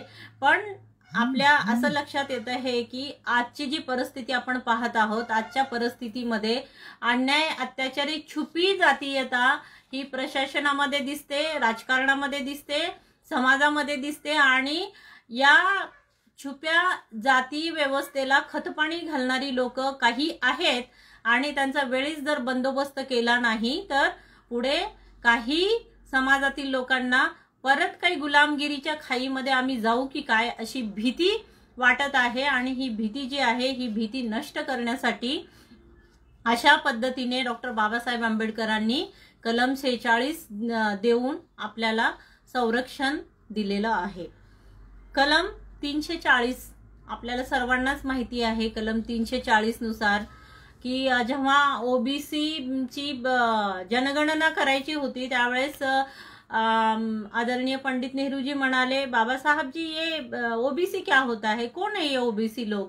तर त्यावेळेस डॉक्टर बाबासाहेब आंबेडकरांनी सांगितलं की हा एक मोठा असा 346 जाती असणारा एक घटक आहे आणि त्यामध्ये शैक्षणिक आणि सामाजिक दृष्ट्या हे मागासलेले लोक आहेत आणि यांना जर आरक्षण द्यायचं असेल तर त्यांचा पहिले आपण सर्वेक्षण केलं पाहिजे। त्यासाठी आयोग नेमा, आयोग नेमून त्यातील तरतुदीनुसार त्यांना आरक्षण दिलं पाहिजे। हा खूप मोठा उपकार असा ओबीसींवरती आणि व्हीजेएनटीवरती डॉक्टर बाबासाहेब आंबेडकरांनी केलेला आहे। आपण पाहतोय की देशामध्ये व्हीजेएनटी आणि ओबीसी एकच गणले जातात। तिथे 27% मंडल आयोगानुसार त्यांच्या तरतुदी आदरणीय व्हीपी सिंग जी माजी पंतप्रधान होते त्यांनी ती 91-92 मध्ये त्या लागू केलेल्या आहेत आणि त्यामुळे 27% आरक्षण हे त्यांना ओबीसींना मिळालेलं आहे। पण आता महाराष्ट्रामध्ये आपण विचार करतो तर ओबीसी आणि विमुक्त जाती भटक्या जमाती हे दोन प्रवर्ग वेगळे केलेले आहेत आणि त्याच्यामध्ये एसबीसी वेगळा आहे। तर आपण 19% जे आहे ते ओबीसीला देतो, 2% एसबीसीला देतो विशेष मागास प्रवर्गासाठी आणि 11% जे आहे ते आपण व्हीजेएनटी म्हणजे विमुक्त जाती भटक्या जमातीतील लोकांना देतो। म्हणजे सर्वात प्रथम डॉक्टर बाबासाहेब आंबेडकरांनी अनुसूचित जाती जमातीच्या अगोदर आरक्षण देण्यासाठी ओबीसींना आरक्षण द्या म्हणून एक आयोग नेमा आणि त्या आयोगाचा अहवाल त्यांनी सादर करावा आणि त्या आयोगाच्या अहवालानुसारच त्यांना आरक्षण मिळालं पाहिजे, कारण ते शैक्षणिक आणि सामाजिक दृष्ट्या मागास आहेत। एवढा मोठा उपकार जो आहे ह्या लोकांवरती केलेला आहे, पण खेदाने नमूद करावं वाटतं की ही लोक हे सगळं ज्ञान घ्यायला, हे समजून घ्यायला कोणी ह्यांना आरक्षण दिलेलं आहे, कसं मिळालेलं आहे, त्याच्या मागची पार्श्वभूमी काय होती, कोणी ह्यासाठी खस्ता काढलेले आहेत, कोणाला त्रास झालेला आहे आणि कोणी रात्रंदिवस तुमच्यासाठी झटलेला आहे, याचा काहीही अभ्यास करण्याची गरज ह्या ओबीसी आणि व्हीजेएनटीच्या समाजातील लोकांना वाटत नाही। त्यातील काही नेते आहेत किंवा काही समाजसेवक आहेत ते त्यांच्या परीने छोट्या छोट्या पद्धतीने बाबासाहेबांचं महत्त्व सांगण्याचा प्रयत्न करत असतात। पण मला असं वाटतं की ओबीसी समाजातली जी महिला आहे, जी IAS होते आज, तिने खरं तर नतमस्तक झालं पाहिजे बाबासाहेबांसमोर। जर 340 कलमानुसार ओबीसींना जर आरक्षण दिलं नसतं तर ही महिला उच्च शिक्षण घेऊ शकली नसती आणि नाही ती IAS झाली असती, नाही ती राजकारणामध्ये आली असती, नाही पायलट झाली असती। आज आपण पाहत आहोत की ओबीसी समाजातल्या, व्हीजेएनटी समाजातल्या महिला सुद्धा अनुसूचित जाती आणि जमातीतील महिलांच्या पेक्षा पण अनेक ह्याच्यामध्ये नोकऱ्यांमध्ये त्या पण आहेत आणि त्यांची संख्या दिवसेंदिवस वाढताना आपल्याला दिसत आहे। हा जो उपकार आहे ओबीसींवरती आणि विमुक्त जाती भटक्या जमातीवरती विश्वरत्न डॉक्टर बाबासाहेबजी आंबेडकरांनी केलेला आहे आणि त्याचं कुठेतरी तुम्ही थोडं तरी कृतज्ञता व्यक्त करण्यासाठी आपल्या घरामध्ये डॉक्टर बाबासाहेब आंबेडकरांचा फोटो लावा आणि त्याचं नमन करा, कारण त्यांचं नमन आपण किती करू तेवढं त्यांना त्या नमन करण्याला आपण कमी आहोत। कारण इतकं मोठं काम जे आहे, एक जगण्याचं, एक माणूस म्हणून जगण्याचं स्वातंत्र्य आणि एक काम जे आहे ते डॉक्टर बाबासाहेब आंबेडकरांनी, विश्वरत्न डॉक्टर बाबासाहेब आंबेडकरांनी भारतीय संविधानाच्या माध्यमातून आपल्याला दिलेलं आहे। आणि खरंच आपण रोज जरी उठून 10 वेळेस देवाचं नाव घेण्यापेक्षा बाबासाहेबांचं नाव घेतलात ना तर ती राज्यघटने निर्माण करणाऱ्याला त्याचं सार्थक लागेल असं मला वाटतं। आता 341 कलम अनुसूचित जातीसाठी आरक्षण आणि 342 कलम जे आहे अनुसूचित जमातीसाठी आरक्षण। आता अनुसूचित जे जाती आहे त्या 59 आहेत एकूण आणि 13% आरक्षण आहे। पण आता लोकसंख्येच्या प्रमाणात वाढ झालेली आहे, त्यामुळे आरक्षणाच्या प्रमाणामध्ये वाढ होण्याची म्हणजे झाली पाहिजे असं मला वाटतं। पण आपण पाहतोय की नॉट मोर दॅन 50% असं भारतीय संविधानाचं आरक्षणाचं धोरण आहे। त्यामुळे 13%च आरक्षणामध्ये अनुसूचित जातीच्या 59 जातींना आपल्याला त्यामध्ये आरक्षण घेऊन पुढे जायचं आहे। 342 नुसार अनुसूचित जमातीसाठी सुद्धा आरक्षण डॉक्टर बाबासाहेब आंबेडकरांनी ठेवलेलं आहे। त्यानंतर आता कलम 262 यामध्ये डॉक्टर बाबासाहेब आंबेडकर जेव्हा मजूर मंत्री होते किंवा जेव्हा त्यांच्याकडे अनेक मंत्रीपद आले त्यावेळेस डॉक्टर बाबासाहेब आंबेडकरांनी आंतरराज्यीय नद्यांचा किंवा नदी खोऱ्यातील पाण्यासंबंधीच्या तंट्यांचं काम झालं पाहिजे किंवा नद्याजोड प्रकल्प झाले पाहिजे किंवा आता समजा तिकडे उत्तर भारतामध्ये अतिशय पाऊस पडतो, नद्यांना पूर येतो, आसाममध्ये पूर येतो, अनेक गावं दरवर्षी वाहून जातो, आपण न्यूज पाहतो। आणि इकडे महाराष्ट्रामध्ये किंवा काही राज्यामध्ये दुष्काळ पडतो, तिथं पाऊस पडत नाही। तर ह्या मोठ्या मोठ्या नद्या आहेत, त्या नद्यांचं पाणी जे आहे पावसानंतर ते वाहून जातं पाणी, ते वाहून जाऊ नये आणि त्या पाण्याचा उपयोग समस्त अशा मानवजातीसाठी आणि प्राण्यांसाठी, वृक्षांसाठी, निसर्गासाठी व्हावा यासाठी डॉक्टर बाबासाहेब आंबेडकर यांनी नद्याजोड प्रकल्पासाठी त्यांनी हे केलेलं आहे, त्यांचा विचार मांडलेला आहे। आता भाकरा नांगल धरण असेल ते डॉक्टर बाबासाहेब आंबेडकर यांच्या संकल्पनेतून ते निर्माण झालेलं आहे। कर्नाटकामध्ये होसपेटला एक धरण आहे मोठं, ते सुद्धा डॉक्टर बाबासाहेब आंबेडकर यांच्या निगराणीखाली झालेलं आहे। जर वेळीच डॉक्टर बाबासाहेब आंबेडकर यांचा नद्या जोड प्रकल्पातील किंवा नद्याच्या खोऱ्यातील पाण्यासंबंधीचा विचार आजही होताना व्यवस्थित पद्धतीने आपल्याला दिसत नाही, तर तो त्या काळीच डॉक्टर बाबासाहेब आंबेडकरांनी वाढती लोकसंख्या भारतातील लक्षात घेऊन हा जो कलम 262 अन्वये नद्यांच्या नद्याजोड प्रकल्पाविषयीची त्यांनी तजवीज त्यामध्ये करून ठेवलेली आहे। पण आजही आपण पाण्यासाठी अनेक ठिकाणी वाद आणि तंटे होताना दिसत आहेत। जर तेव्हाच नद्याजोड प्रकल्प आपण केला असता तर कदाचित आज संपूर्ण भारत देश हा सुफलाम आणि सजलाम झाला असता आणि कुठेही पाण्याची कुठलीही कमतरता पडली नसती। आणि आज माझ्या एका गावातल्या छोट्या माझ्या मुलीला किंवा माझ्या बंधूला किंवा एका माझ्या मैत्रिणीला, माझ्या बहिणीला त्या 2 किलोमीटर चालत जाऊन त्या विहिरीत उतरून पाणी काढायची गरज पडली नसती। पण शोकांतिका आजही आहे की आजही या मुलींना 2-2 किलोमीटर 3-3 किलोमीटर पायपीट करावी लागते, विहिरीत उतरावं लागतं, ती घागर भरावी लागते, परत विहिरीतून वरती चढावं लागतं आणि मग ती घागर ओढावी लागते आणि परत 2 किलोमीटर जाऊन ते पाणी त्यांच्या घरी त्यांना ते पिण्यासाठी आणि वापरण्यासाठी त्यांना घ्यावं लागतं। ही एवढी मोठी शोकांतिका आज आहे। आणि माझी अशा अनेक मुली आणि मुलं असतील किंवा माझ्या भगिनी असतील विहिरीमध्ये पडून किंवा तलावात बुडून अशा अनेक जणांचा मृत्यू झालेला आहे आणि होत असतानाही आपल्याला दिसत आहे।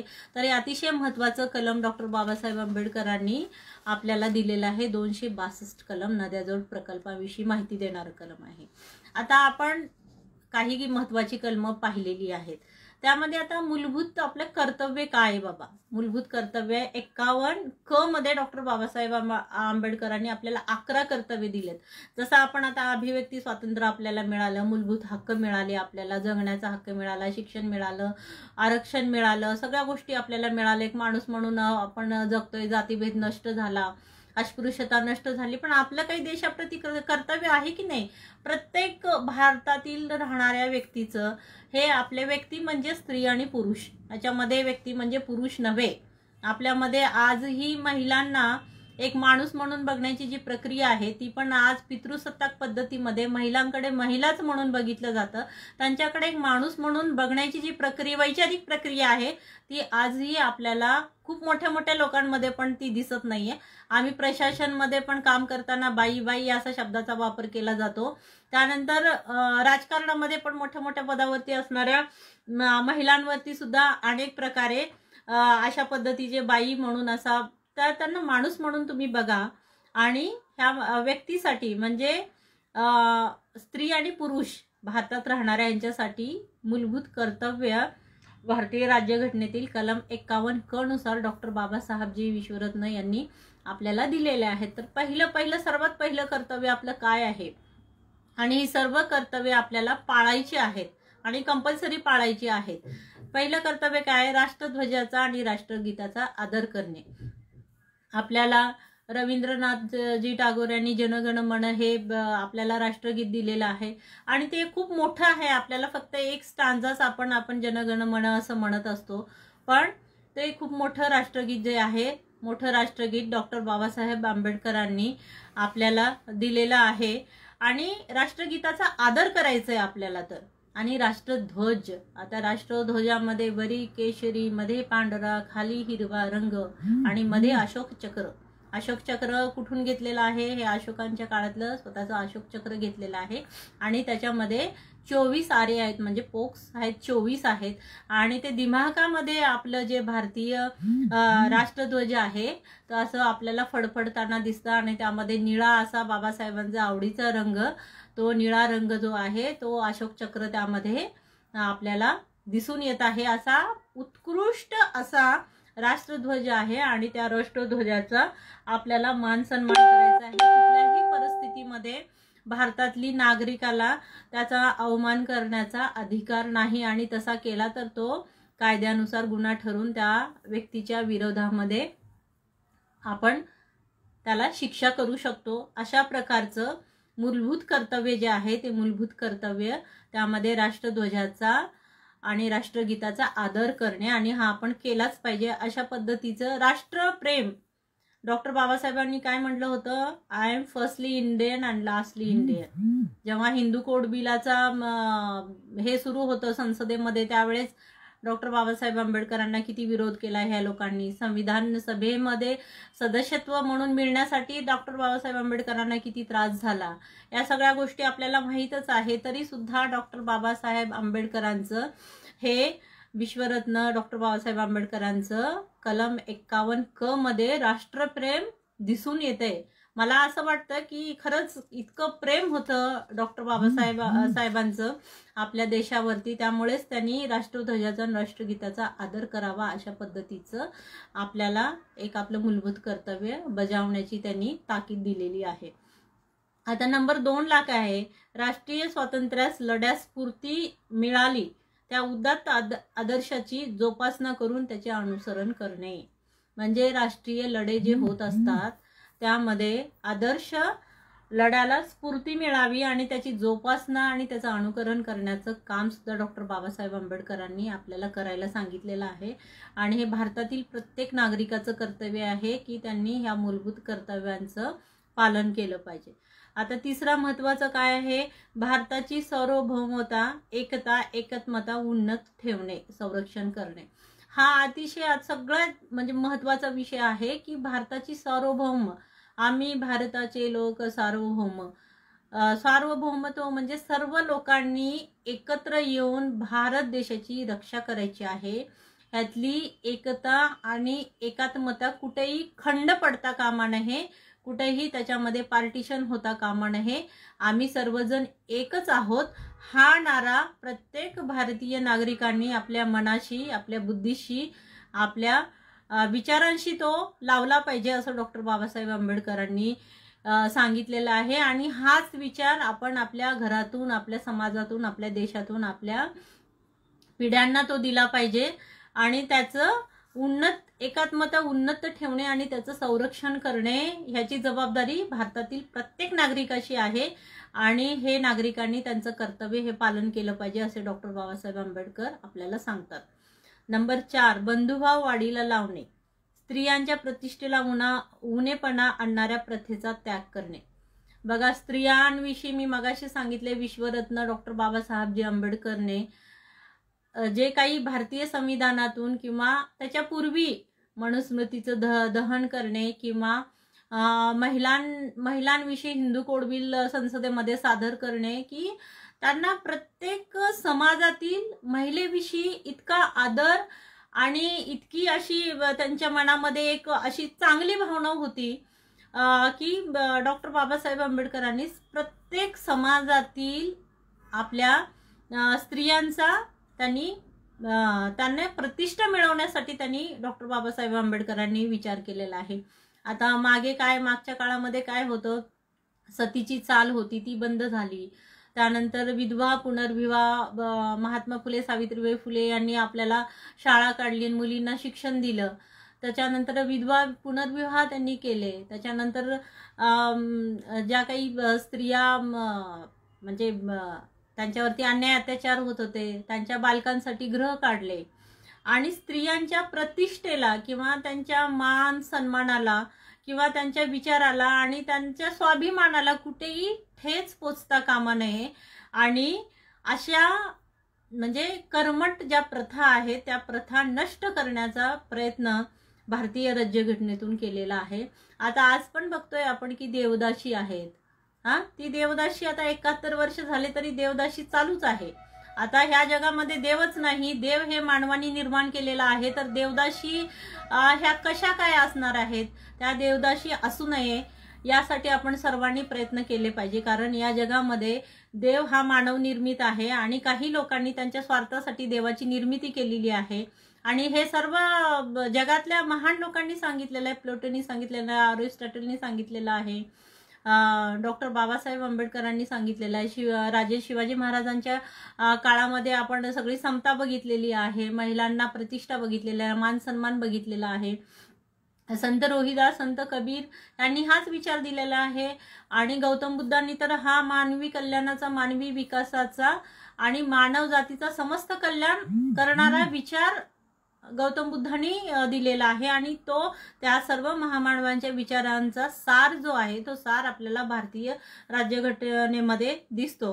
म्हणजे स्त्रियांची जी प्रतिष्ठा आहे, त्यांचा मान सन्मान आहे, त्यांची इज्जत इब्रत याला कुठेही उणेपणा आणणाऱ्या ज्या प्रथा असतील त्या प्रथांचा नायनाट करणे आणि त्या प्रथा नष्ट करणे यासाठी हे राज्यातील सर्व म्हणजे देशातील राज्यातील सर्व नागरिकांचं कर्तव्य आहे। म्हणजे ते स्वतः स्त्रियांचं सुद्धा कर्तव्य आहे की स्त्रियांनी आपल्या स्वतःला समजा कोणी जर त्यांच्यावरती अन्याय करत असेल किंवा त्यांनी विरोध केला पाहिजे आणि भारतीय संविधानाने त्यांना जो अधिकार दिलेला आहे तो अधिकार त्यांनी तो घेतला पाहिजे। आज आपण बघतो की काही ठिकाणी जात पंचायत अजून पण आहेत।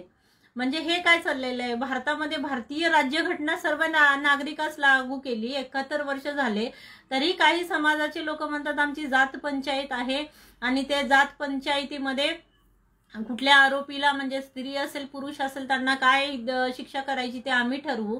म्हणजे हे भारतीय संविधानाच्या विरोधात जाऊन काम करणारी ही जी लोक आहेत त्यांना खरंच कडक शासन दिलं पाहिजे आणि असे अघोरी प्रथा महिलांना ज्या महिलांना म्हणजे त्यांच्या मान सन्मानाला त्यांच्या प्रतिष्ठेला कुठेतरी ठेच देणाऱ्या आहेत त्या घटना आपण उणेपणा आणणाऱ्या ज्या प्रथा आहेत त्यांचा त्याग केला पाहिजे असं डॉक्टर बाबासाहेब आंबेडकरांनी निक्षून आपल्याला सांगितलेलं आहे। आणि विश्वरत्न डॉक्टर बाबासाहेबजी आंबेडकर आपल्याला असं सांगतात की अशा उणेपणाऱ्या त्याग करा। स्वतः स्त्रियांनी सुद्धा त्याग केला पाहिजे आणि स्त्रियांनी सुद्धा स्वतःचा स्वाभिमान आणि स्वतः एक माणूस म्हणून आहे आणि आपण माणूस म्हणून जगणार आहोत याचा विचार स्वतःच्या डोक्यामध्ये घेतला पाहिजे। या पितृसत्ताक पद्धतीमध्ये स्त्रियांना आजही हीन दर्जाची वागणूक दिली जाते। आम्ही जरी प्रशासनामध्ये काम करत असलो, वरिष्ठ पदावरती अधिकारी जरी असलो तरी महत्त्वाच्या पदावरती मात्र महिलांना खूप कमी प्रमाणामध्ये तिथे प्रतिनिधित्व मिळतं आणि पुरुषांना मात्र, कारण तो सर्व पुरुष एकत्र येऊन मग ते ठरवतात की महिलांना तिथं आपल्याला प्रतिनिधित्व द्यायचं आहे किंवा नाही द्यायचं किंवा बदलीने त्या महिलांना तिथं द्यायचंय किंवा नाही द्यायचंय। तर हे जे आहे घातक प्रकार आज प्रशासनामध्ये चालू आहेत। त्यामुळे अतिशय उच्च शिक्षित आणि खूप आदर्श असं काम करणाऱ्या ज्या महिला अधिकारी आहेत, ज्या प्रामाणिक आहेत, सच्चा महिला अधिकारी आहेत त्यांना महत्त्वाच्या पदावरती बसू दिलं जात नाही। ह्या पितृसत्ताक पद्धतीमध्ये स्त्रियांना आजही कमी महत्त्वाचं आणि कमी दर्जाचं काम त्यांनी दिलं जातं आणि त्यांना समजलं जातं। आणि तसंच MPSC की असेल किंवा UPSC असेल की महिला आणि पुरुष तेवढाच अभ्यास करतात आणि त्याच परीक्षा देऊन ते तिथे येतात तरी सुद्धा महिलांना इथे बदलीने महत्त्वाच्या पदावरती दिलं जात नाही आणि दिलं जात असेल तर अतिशय अल्प प्रमाणामध्ये दिलं जातं असं माझं स्पष्ट मत आहे। इथल्या सर्व माझ्या ह्या भाषणाच्या माध्यमातून मी शासनाला सांगू इच्छिते की असे जे प्रकार सुरू आहेत, पितृसत्ताक पद्धतीचा वापर करून पुरुषांनाच महत्त्वाच्या पदावरती दिलं जातं, बदलीने दिलं जातं, तर ते कुठेतरी तुम्ही थांबवलं पाहिजे आणि यामध्ये महिलांचा समावेश सुद्धा 50% तुम्ही वाढवला पाहिजे. कारण महिलाही तेवढ्याच ताकदीने किंबहुना घर सांभाळत मुलांचे संगोपन करत नोकरीतली सगळी कामे अतिशय उत्कृष्टपणे त्या करत असतात. याला तोडच नाहीये. पुरुष फक्त आपल्या ह्याचं काम करतो, शासकीय काम करतो, घरातल्या पूर्ण जबाबदाऱ्या महिलांच्या असते. असो, थोडंसं विषयांतर झालं असेल, पण आजची वस्तुस्थिती जी आहे, जे बाबासाहेबांनी आम्हाला जो विचार दिला होता, तो विचार कुठेतरी ही लोक लुप्त करण्याचा प्रयत्न करत आहेत. तो विचार परत वाढीत लागावा आणि स्त्रियांना प्रतिष्ठा मिळावी आणि त्यांना महत्त्वाची पदं मिळावेत, यासाठी माझं हे थोडंसं सांगणं होतं आउट ऑफ वे जाऊन. आता मूलभूत कर्तव्यामध्ये 5 नंबरला काय, देशाचे संरक्षण करून राष्ट्रीय सेवा बजावणे. म्हणजे देशाचं संरक्षण करण्याची सुद्धा जबाबदारी आपली आहे आणि आपली राष्ट्रीय सेवा जी आहे ती सुद्धा आपल्याला पूर्ण करायची आहे. त्यानंतर 6 मध्ये संमिश्र संस्कृतीच्या समृद्ध वारशाचे जतन करणे. म्हणजे आपले जे वारसे आहे ते जतन करायचं काम सुद्धा भारतातील प्रत्येक नागरिकाचं आहे. आता 7 नंबरला डॉक्टर बाबासाहेब आंबेडकर काय म्हणतात, वने, सरोवरे, नद्या, वन्यजीव सृष्टी, नैसर्गिक पर्यावरणाचे रक्षण, प्राणी मात्राबद्दल दया. म्हणजे प्राणी मात्रावरती दया करा हा महामानव गौतम बुद्धांनी आपल्याला विचार दिला होता. तोच विचार घेऊन डॉक्टर बाबासाहेब आंबेडकर काय म्हणतात, वने, सरोवरे, वने म्हणजे जंगल, सरोवरे छोटे छोटे पाण्याची सरोवरे, नद्या आणि वन्यजीव सृष्टी म्हणजे प्राणी पक्षी हे सगळं त्याच्यामध्ये येतात. हे नैसर्गिक पर्यावरण आहे आणि नैसर्गिक पर्यावरणाचे रक्षण, प्राणी मात्राबद्दल दया ही माणसांनी दाखवलीच पाहिजे. आणि या सगळ्या नैसर्गिक साधन संपत्तीचं आपण जर संरक्षण जर केलं नाही तर मला असं वाटतं की निसर्ग, आता आपण बघतोय की करोना एक अदृश्य असा छोटासा विषाणू आहे आणि त्या विषाणूने पूर्ण जगाला हैराण करून सोडलेलं आहे. आज पण विषाणूचा म्हणजे करोनाचा कहर काही कमी झालेला नाहीये आणि अनेक लोकांना त्यामध्ये जीव गमवावा लागलेला आहे. अनेक लाखो लोकांना जगामध्ये जीव गमवावा लागलेला आहे. म्हणजे पर्यावरणाचा ऱ्हास तुम्ही केला, पर्यावरणाशी तुम्ही खेळलात तर पर्यावरण, निसर्ग तुम्हाला त्याची शिक्षा दिल्याशिवाय राहणार नाही. त्यामुळेच डॉक्टर बाबासाहेब आंबेडकरांनी आपल्याला सांगितलं होतं की वने, सरोवरे, नद्या, वन्यजीव, प्राणी मात्राबद्दल दया करा. त्यांच्यावरती कुठलीही आघोरी पद्धतीने त्यांच्यावरती वार करू नका. त्यांना त्यांचं जगू द्या आणि आपल्याला मानवासारखं जगलं पाहिजे, असं यातून आपल्याला सांगण्याचा उद्देश आहे. आता 8 विज्ञान दृष्टिकोन, मानवतावाद, शोधक बुद्धी आणि सुधारणावाद यांचा विकास करणे. आता विज्ञानवादी महामानव गौतम बुद्ध यांनी आपल्याला विज्ञानवादी दृष्टिकोन 2500 वर्षापूर्वीच दिलेला होता. तोच मानवतावाद, त्यानंतर शोधक बुद्धी, कार्यकारण भाव आणि सुधारणावाद हे जे सगळे विषय आहेत ते गौतम बुद्धांनी त्यांच्या वाणीतून, त्यांनी आपल्याला प्रवचनातून त्यांनी आपल्याला सांगितलेले आहेत आणि ते हजारो वर्षापासून, 2500 वर्षापासून ते आपल्याकडे चालत आहेत. विज्ञानवादी दृष्टिकोन करा, म्हणजे अंधश्रद्धा, आघोरी प्रथा ज्या काही समाजामध्ये आहे त्या आघोरी प्रथा त्यांना नायनाट करा आणि कर्मकांड जे आहे, कर्मकांड आहे ते कर्मकांड तुम्ही करू नका. अशा पद्धतीचा वैज्ञानिक दृष्टिकोन तुम्ही ठेवा. कारण प्रत्येक गोष्टीला एक कार्यकारण भाव असतो आणि तो प्रत्येक गोष्ट निसर्गातील ही विज्ञानाशी निगडीत असते आणि मानवतेशी, मानवी कल्याणाच्या विषयीचाच विचार तुम्ही सातत्याने तुमच्या मनामध्ये ठेवला आणि या संबंधीचं कर्तव्य, मूलभूत कर्तव्यामध्ये विश्वरत्न डॉक्टर बाबासाहेब आंबेडकरांनी आपल्याला सांगितलेलं आहे. आता 9 नंबरला आहे सार्वजनिक मालमत्तेचे रक्षण करणे, हिंसाचाराचा त्याग करणे. आता आपण बघतोय की काही ठिकाणी कर्फ्यू लागते, जिथं जनतेमध्ये उद्रेक होतो काही गोष्टीवरून, तर तिथं कर्फ्यू लागली जाते आणि सार्वजनिक मालमत्तेचे रक्षण करण्याची जबाबदारी सर्वांची आहे. कारण ही सार्वजनिक मालमत्ता ही आपल्या करातून निर्माण झालेली असते आणि त्यासाठी सर्वसामान्य लोकांनी जो कर भरलेला असतो त्यातून या सर्व सार्वजनिक मालमत्ता निर्माण होतात आणि त्याचं रक्षण करण्याची जबाबदारी ही सर्वांचीच आहे असं डॉक्टर बाबासाहेब आंबेडकरांनी आपल्याला सांगितलेलं आहे। आणि हिंसाचार न करता त्याचा त्याग करून अहिंसेच्या मार्गाने, गौतम बुद्धाच्या अहिंसेच्या मार्गाने आपण कुठलीही मागणी आपली मागितली पाहिजे आणि ती मान्य करून घेतली पाहिजे असं विश्वरत्न डॉक्टर बाबासाहेब आंबेडकर आपल्याला सांगतात। आणि हा सार्वजनिक मालमत्तेचे रक्षण करण्याची जबाबदारी आपल्यावरती आहे आणि ती जबाबदारी आपण स्वीकारली पाहिजे आणि ती जबाबदारी आपण पूर्ण केली पाहिजे असं त्यांचं मत आहे। आता 10 नंबरला व्यक्तिगत व सामुदायिक कार्यक्षेत्रामध्ये पराकाष्ठेचे यश संपादन करणे झटणे हे प्रत्येकाचे कर्तव्य आहे। म्हणजे व्यक्तिगत तुम्हाला कुठल्या उच्च पदावरती जायचं असेल तर तुम्ही तिथे जाऊ शकता, तुम्ही फॉरेनला जा, तुम्ही सायंटिस्ट बना, एखादा शोध लावू शकता, तुम्ही डॉक्टर होऊ शकता, इंजिनियर होऊ शकता।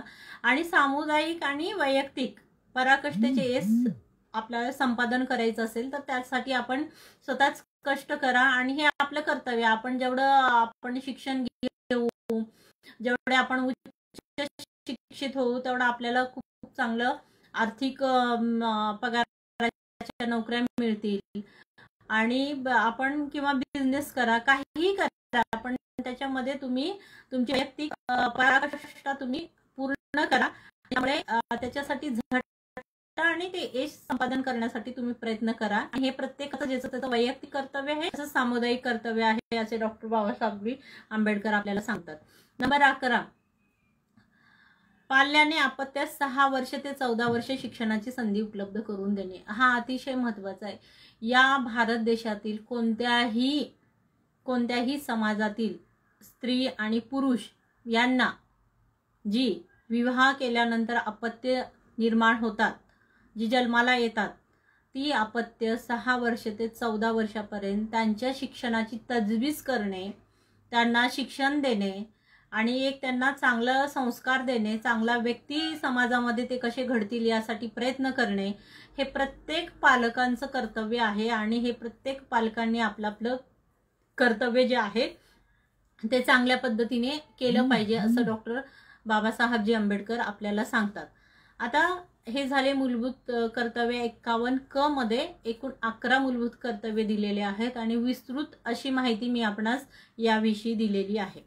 कदाचित आपण म्हणतो फक्त मूलभूत अधिकार मिळाला, मूलभूत कर्तव्य मिळालं, पण नेमकं काय आहे त्याच्यामध्ये हे समजून घेण्यासाठी प्रत्येकाने भारतीय संविधान वाचलं पाहिजे, विश्वरत्न डॉक्टर बाबासाहेब आंबेडकरांचं काम वाचलं पाहिजे, पाहिलं पाहिजे, ते समजून घेतलं पाहिजे, डॉक्टर बाबासाहेब आंबेडकरांचा विचार समजला पाहिजे आणि भारतीय राज्यघटनेचं वाचन केलं पाहिजे। हा जो भारतीय संविधानाचा जो ग्रंथ आहे तो आपल्या घरी आणून ठेवला पाहिजे आणि घरी आणून आपल्या मुलांना आपण स्वतः वाचला पाहिजे, आपल्या मुलांना वाचायला दिला पाहिजे, मुलांना आपण समजावून सांगितलं पाहिजे की आनंद असे उपकार आपले विश्वरत्न डॉक्टर बाबासाहेब आंबेडकर यांचे आपल्यावरती कसे आहेत हे समजावून सांगण्यासाठी, या महामानवांचा विचार समजावून सांगण्यासाठी आपण आपल्या घरामध्ये भारतीय संविधान, आपण बघा गायत्री मंत्र पाठ, हे मंत्र पाठ, ते मंत्र पाठ, त्याच्यानंतर ही पूजा माहितीये, ती पूजा माहितीये, ते सगळं करण्यामध्ये इतके व्यस्त असतो, सण वार इतके साजरे करतो, पण भारतीय संविधान काय बाबा, ज्याने आपल्याला धर्म स्वातंत्र्य दिलेलं आहे, त्या संविधानाने हे सगळं करण्याचं स्वातंत्र्य दिलेलं आहे, देव मानायचं किंवा नाही मानायचं ह्याचं स्वातंत्र्य दिलेलं आहे, अंधश्रद्धा निर्मूलनाचं स्वातंत्र्य दिलेलं आहे आपल्याला, पण हे सगळं आपल्याला काहीच माहिती नाही। आपल्याला एवढंच माहिती आहे की हे जे काही दिलंय ते देवाने दिलंय। अरे बाबांनो, देवच या जगामध्ये नाही, मानवाने देवाची निर्मिती केलेली आहे, तर मग देव कसं काय आपल्याला देईल? आज आपण एखादी आपल्या सोबत कुठलीही घटना घडते तेव्हा आपण पोलीस स्टेशनला जातो, आपण न्यायालयाकडे जातो, का जातो? तर ह्या अन्यायाच्या विरोधात लढण्यासाठी आपण न्यायालयात जा, पोलिसांकडे जा असं भारतीय संविधानामध्ये विश्वरत्न डॉक्टर बाबासाहेब आंबेडकर यांनी लिहून ठेवलेलं आहे। म्हणून आपल्याला तिथं गेल्यानंतर आपल्याला न्याय मिळतो आणि न्याय मिळण्यासाठी आपल्याला तिथं जावं लागतं। बघा, आता कोरोनाचा इतका कहर असताना जर देव असता तर देवाने मग हे कोरोनाचा विषाणू आपल्या भारतामध्ये येऊच दिला नसता। तर इथं विज्ञानवादी दृष्टिकोन स्वीकारण्याची आणि काही अंधश्रद्धा, म्हणजे अनेक शिकलेले महिला आणि पुरुष इतके अंधश्रद्धाळू मी स्वतः पाहिलेले आहेत की मला इतकं त्यांच्या बुद्धीची कीव वाटते की तुम्ही मग सगळंच काही देव करत असेल तर मग आपण काय करणार, नाही का. आणि हे सगळं तुम्ही करत असताना हे भारतीय संविधानाने तुम्हाला अधिकार दिलेले आहेत आणि त्या अधिकारातून हे सगळं तुम्ही करत आहात.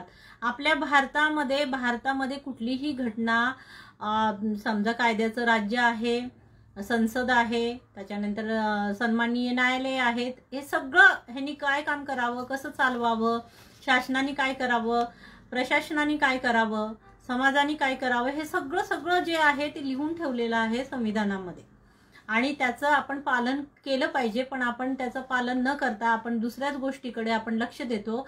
आणि तुम्ही कितीही संविधानामध्ये दुरुस्त्या जरी केल्या तरी संविधानामध्ये आपल्याला जे हक्कानी अधिकार आहेत, जे मूळ ढाचा आहे, कोणी बदलू शकत नाही. असं ग्रेट असं संविधान आपल्याला डॉक्टर बाबासाहेब आंबेडकर यांनी दिलेलं आहे. अजून एक महत्त्वाचं कलम मी आपल्याला सांगते, कलम 44, एकरूप नागरी संहिता, समान नागरी संहिता, युनिफॉर्म सिव्हिल कोड. म्हणजे समान नागरी, भारतातील प्रत्येक व्यक्तीला तो समान कायद्यानुसार समान आहे. त्याच्यामध्ये कुठल्याही कसल्याही प्रकारचा धर्म, जात, वंश, जन्मस्थान वगैरे आपण मगाशी पाहिलं, त्यामध्ये तो कुठलाही प्रकारचा कुणीही त्यासोबत भेदभाव करणार नाही. लिंग म्हणजे स्त्री आहे म्हणून भेदभाव नाही, पुरुष आहे म्हणून, तृतीय पंथी आहे म्हणून त्यांचे अधिकार आपल्याला घेता येणार नाहीत. कारण हे अशा पद्धतीचा जो समान नागरी कायदा जो डॉक्टर बाबासाहेब आंबेडकरांनी आपल्याला दिलेला आहे, त्यामुळे आपण सर्व एक समाजाचे सगळी समान लोक आहोत म्हणून समान पद्धतीने सामाजिक न्यायाच्या दृष्टिकोनातून आपण या भारत देशामध्ये राहत आहोत. आता सर्वात डॉक्टर बाबासाहेब आंबेडकर यांना विचारलं होतं की तुम्हाला सगळ्यात महत्त्वाचं आवडतं कलम कुठलं आहे, तर विश्वरत्न डॉक्टर बाबासाहेब आंबेडकरांनी सांगितलं होतं की कलम 32. बाबा याच्यामध्ये काय, हा तर घटनेचा आत्मा आणि घटनेचं हृदय आहे असं बाबासाहेबांनी त्यावेळेस सांगितलेलं होतं.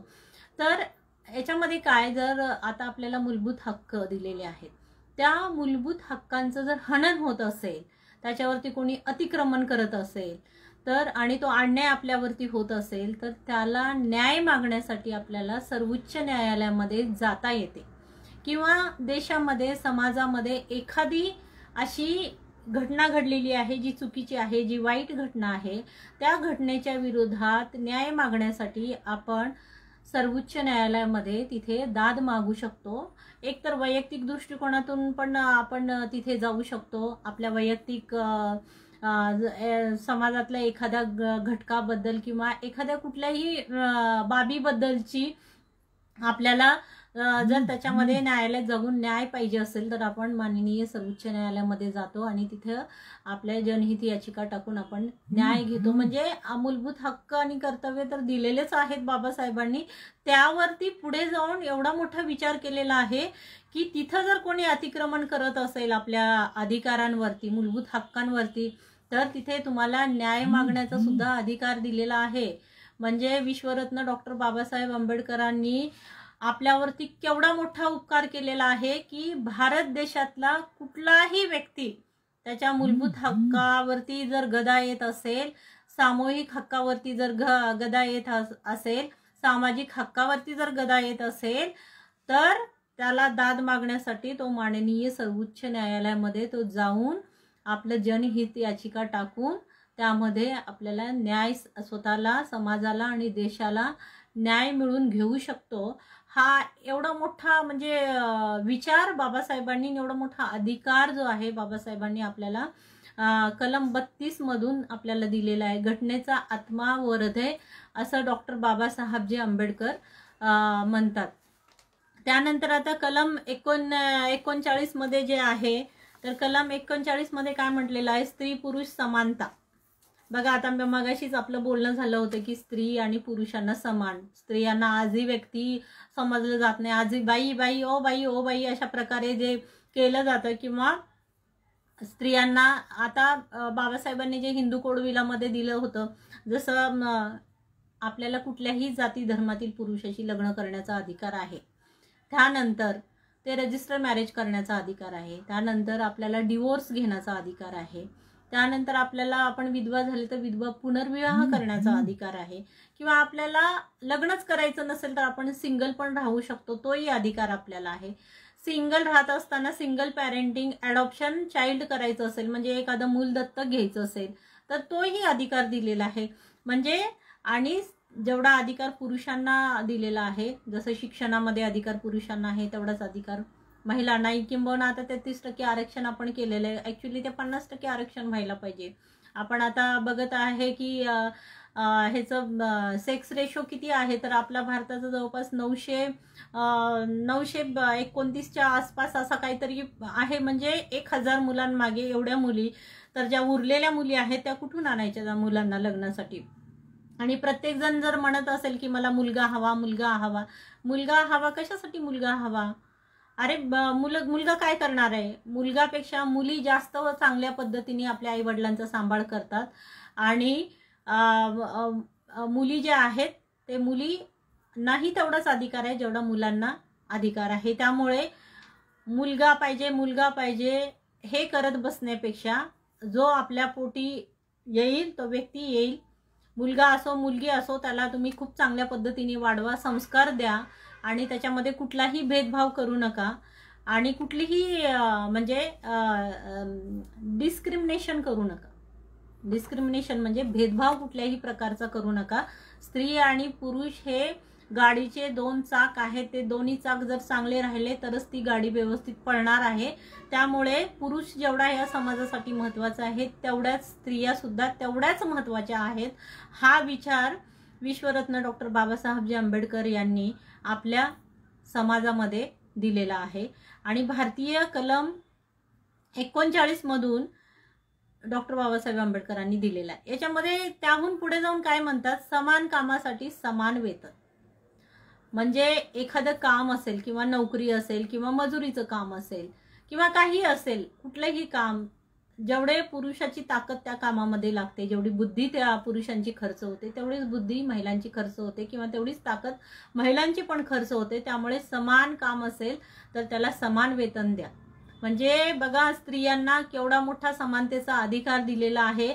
पण हे अजूनही बहुतांश स्त्रियांना ह्या अधिकारापासून त्यांना माहितीच नाही, तर स्वतःलाच कमी समजण्याचा प्रयत्न करत असतात, किंवा त्यांच्यावरती जो अन्याय होत असतो त्या अन्यायाला मुक्तपणे विरोध करावा. त्यांनी प्रत्येक स्त्रियांनी आपल्या होणाऱ्या अन्यायाला घरात असेल, शासनात असेल, प्रशासनात असेल, समाजामध्ये असेल, मुक्तपणे चुकीच्या गोष्टींना ओपनली मोकळेपणाने त्याला तुम्ही विरोध करायला जोपर्यंत शिकणार नाही तोपर्यंत तुम्ही पुरुषांबरोबर समान आहोत हा विचार महिलांच्या मनामध्ये येणार नाही.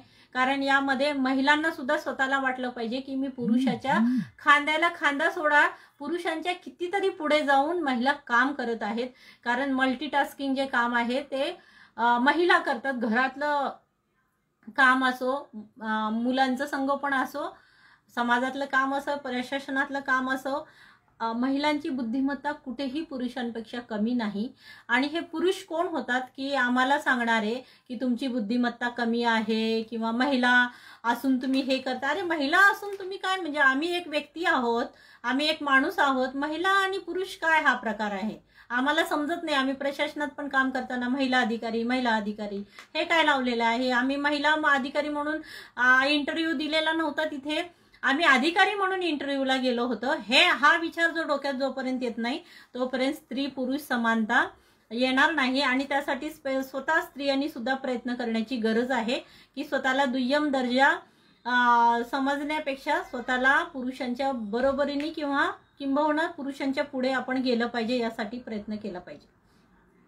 यामध्ये आता भारतातली कलम 39 सांगते मी, भारतातली कुठलाही स्त्री आणि पुरुष त्याच्या उपजीविकेचे म्हणजे त्याला जगण्यासाठी, अर्थार्जन करण्यासाठी, जे काही उपजीविका करण्यासाठी जे काही आर्थिक सोर्स लागतात किंवा जे काही बेसिक नीड्स असतात, आपल्या घर आहे, गाडी आहे, ज्या काही गोष्टी आहेत, तर त्या गोष्टीचे पुरेसे साधनं संसाधनं मिळवण्याचा पुरुषां एवढाच स्त्रियांना सुद्धा अधिकार आहे. बघा किती समानतेचा समान अधिकार डॉक्टर बाबासाहेबजी आंबेडकरांनी समस्त भारतातील महिलांना दिलेले आहेत. जगामध्ये आज खूप मोठ्या प्रमाणावरती बाबासाहेबांची जयंती साजरी होते. आपण बघितलेलं आहे किती मोठ्या प्रमाणावरती बाबासाहेबांची जयंती साजरी होते. पण अजूनही विश्वरत्न डॉक्टर बाबासाहेबजी आंबेडकरांनी आपल्यासाठी काय संविधानामध्ये लिहून ठेवलंय हे वाचण्याची एवढा वेळ नाहीये लोकांकडे वाचायला. ते इतके स्वतःच्या बंगल्या, गाडीमध्ये, पैशामध्ये, बँक बॅलन्समध्ये इतके मशगूल झालेले आहेत की त्यांना तर वाचण्यासाठी वेळ नाही. म्हणजे इतके ढोंगी आणि अशी लोक आहेत की त्यांना वेळ नाहीये वाचण्यासाठी आणि समजून घेण्यासाठी वेळ नाही. तर भारतातील प्रत्येक स्त्री आणि पुरुषांनी, त्याबरोबरच तृतीय पंथीयांना पण तेवढाच मान सन्मान आहे जेवढा स्त्रियांना पुरुषांना आहे. तर ह्या सर्वांनी भारतीय संविधानाचं पुस्तक आपल्या घरी आणलं पाहिजे, त्याचं वाचन केलं पाहिजे, त्याचं डिस्कशन केलं पाहिजे. आणि आपण वेगवेगळे अनेक सिरियल बघतो, अनेक गोष्टी आपण पाहतो. तर आपले राज्यसभा TV असते, त्याच्यावरती अनेक एपिसोड ते अनेक वेळेस दाखवतात की संविधानाची निर्मिती कशी झाली, काय काय घटना झाल्या त्यामध्ये, बाबासाहेबांना किती अडचण आली त्यामध्ये, त्यानंतर बाबासाहेबांनी इतके आजारी असताना अहोरात्र हे काम कसं पूर्ण केलं. यामध्ये महामानव गौतम बुद्ध, संत कबीर, संत रविदास, शिवाजी महाराज, महात्मा फुले, अण्णाभाऊ साठे, राजर्षी शाहू महाराज, या सर्व चारवाक, या सर्व महामानवांच्या विचारांचा कसा काय प्रभाव त्यांच्या विचारांवरती होता आणि तो प्रभाव आपल्या भारतीय संविधानामध्ये कसा दिसून होता येत आहे, ह्या अँगलने आपण कुठेतरी विचार केला पाहिजे. त्यासाठी आपल्याला महापुरुषांचे वाचन केलं पाहिजे आणि त्यांचा विचार समजून घेतला पाहिजे आणि तो विचार स्वतः समजून घेऊन समाजाला सातत्याने तो सांगितला पाहिजे. तसेच आपल्या घरातील मुलांना असे संस्कार दिले पाहिजेत की त्यांनी भारतीय संविधानाचा आदर केला पाहिजे, विश्वरत्न डॉक्टर बाबासाहेबजी आंबेडकरांचा आदर केला पाहिजे आणि त्यांचे जे विचार आहेत त्यांच्या जीवनामध्ये अंमलबजावणी कशी होईल या दृष्टिकोनातून प्रयत्न केला पाहिजे.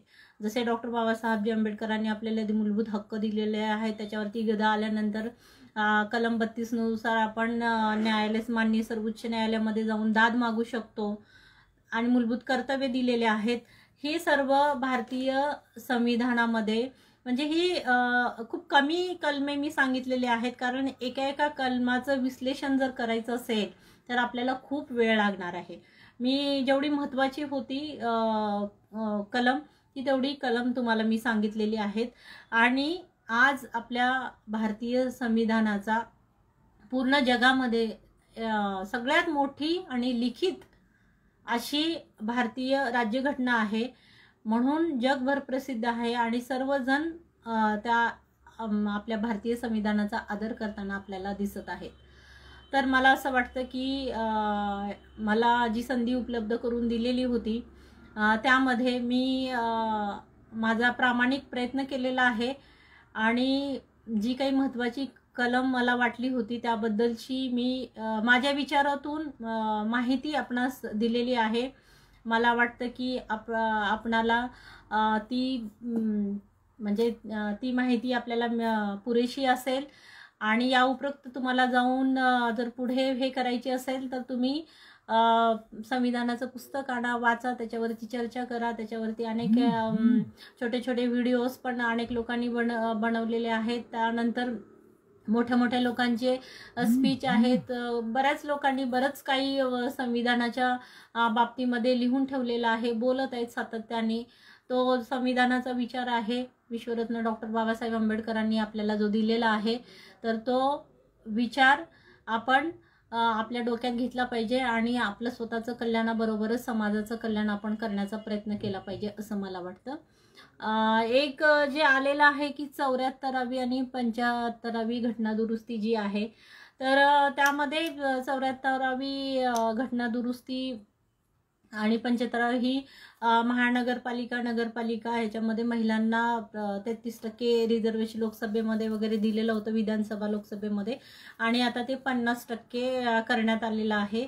आणि तसंच रिझर्वेशन जे आहे नोकरींमध्ये महिलांना द्यायला पाहिजे असं मला वाटतं, पण आजपर्यंत पदोन्नतीमध्ये कुठल्याही महिलांना आरक्षण मिळालेलं नाही आहे. 74वी घटना दुरुस्तीमुळे लोकसभेमध्ये विधानसभेमध्ये स्थानिक संस्थांमध्ये, महानगरपालिकांमध्ये, ग्रामपंचायतीमध्ये अनेक महिला तिथे सहभागी झाला आणि आज आपण खूप मोठ्या मोठ्या पद्धतीने आपण पाहत आहे की सगळीकडे महिला मोठ्या मोठ्या पदावरती काम करत असताना दिसतात. पण दुर्दैवाने असं की काही ठिकाणी जे आहे जे पंचायत स्तरावरती असेल तर त्यांचे पती किंवा त्यांचा मुलगा हेच कामकाज पाहत असतात. तर तसं न करता महिलांनी आपलं स्वतः कामकाज समजून घेतलं पाहिजे आणि स्वतः निर्णय त्याच्यामध्ये दिला पाहिजे की पतींनी सांगितलं किंवा मुलांनी सांगितलं मी सरपंच आहे तर मग त्यांनी सांगितलं तर ठीक आहे बाबा, मला तर काही कळत नाही. पण आता तुम्ही सरपंच झाल्यानंतर तुम्हाला अनेक विविध प्रकारच्या ट्रेनिंग दिल्या जातात किंवा जिल्हा परिषद अध्यक्ष झाल्यानंतर ट्रेनिंग मिळतात. त्याच्यामधून स्वतः समजून घेण्याचा प्रयत्न केला पाहिजे आणि स्वतःला काय वाटतं त्याच्यामध्ये, एक महिला म्हणून जिल्हा परिषदेचे अध्यक्ष म्हणून आल्यानंतर मी काय काम करणार आहे दुसऱ्या महिलांसाठी, ज्या दुर्बल घटकातील महिला आहेत, ज्या अनेक सुविधापासून वंचित आहेत, तर त्या महिलांसाठी मी काय काम करणार आहे याचा विचार त्या महिलांनी स्वतः केला पाहिजे असं मला वाटतं. आज मला या ठिकाणी आपण बोलवून माझं एक मत व्यक्त करण्याची मला संधी दिलात. विश्वरत्न डॉक्टर बाबासाहेबजी आंबेडकर यांच्याविषयी सातत्याने मी अनेक विषयावरती मार्गदर्शन करत असते. माझं एक यूट्यूब चॅनल पण आहे, सोशल मूवमेंट नावाचं ते चॅनल आहे. यूट्यूबला जाऊन तुम्ही सर्च करू शकता. त्यामध्ये वेगवेगळ्या विषयावरती मी 40 असे व्हिडिओज केलेले आहेत. त्याच्यामध्ये बरेच विषय आहेत, तर तुम्ही ते तुम्हाला लाईक करा, सबस्क्राईब करा, शेअर करा. सोशल मूवमेंट नावाचं माझं जयश्री सोनखवडे उपायुक्त यांचं हे चॅनल आहे. त्यानंतर माझी स्वतःची मी वेबसाईट केलेली आहे. मी सामाजिक न्याय विभागामध्ये गेल्या 14 वर्षापासून काम करत आहे आणि सामाजिक न्याय विभागाच्या योजना प्रामाणिकपणे राबवण्याचा मी प्रयत्न केलेला आहे. त्यामुळे माझी स्वतःची मी जे काही काम केलेलं आहे प्रशासनात एक अधिकारी म्हणून किंवा सामाजिक चळवळीमध्ये समाजाच्या विकासासाठी किंवा सामाजिक जाणीव जागृतीसाठी जे काम केलेलं आहे त्याची मी स्वतःची एक वेबसाईट बनवलेली आहे. ते मी सांगते. माझं स्पेलिंग JAYASHREE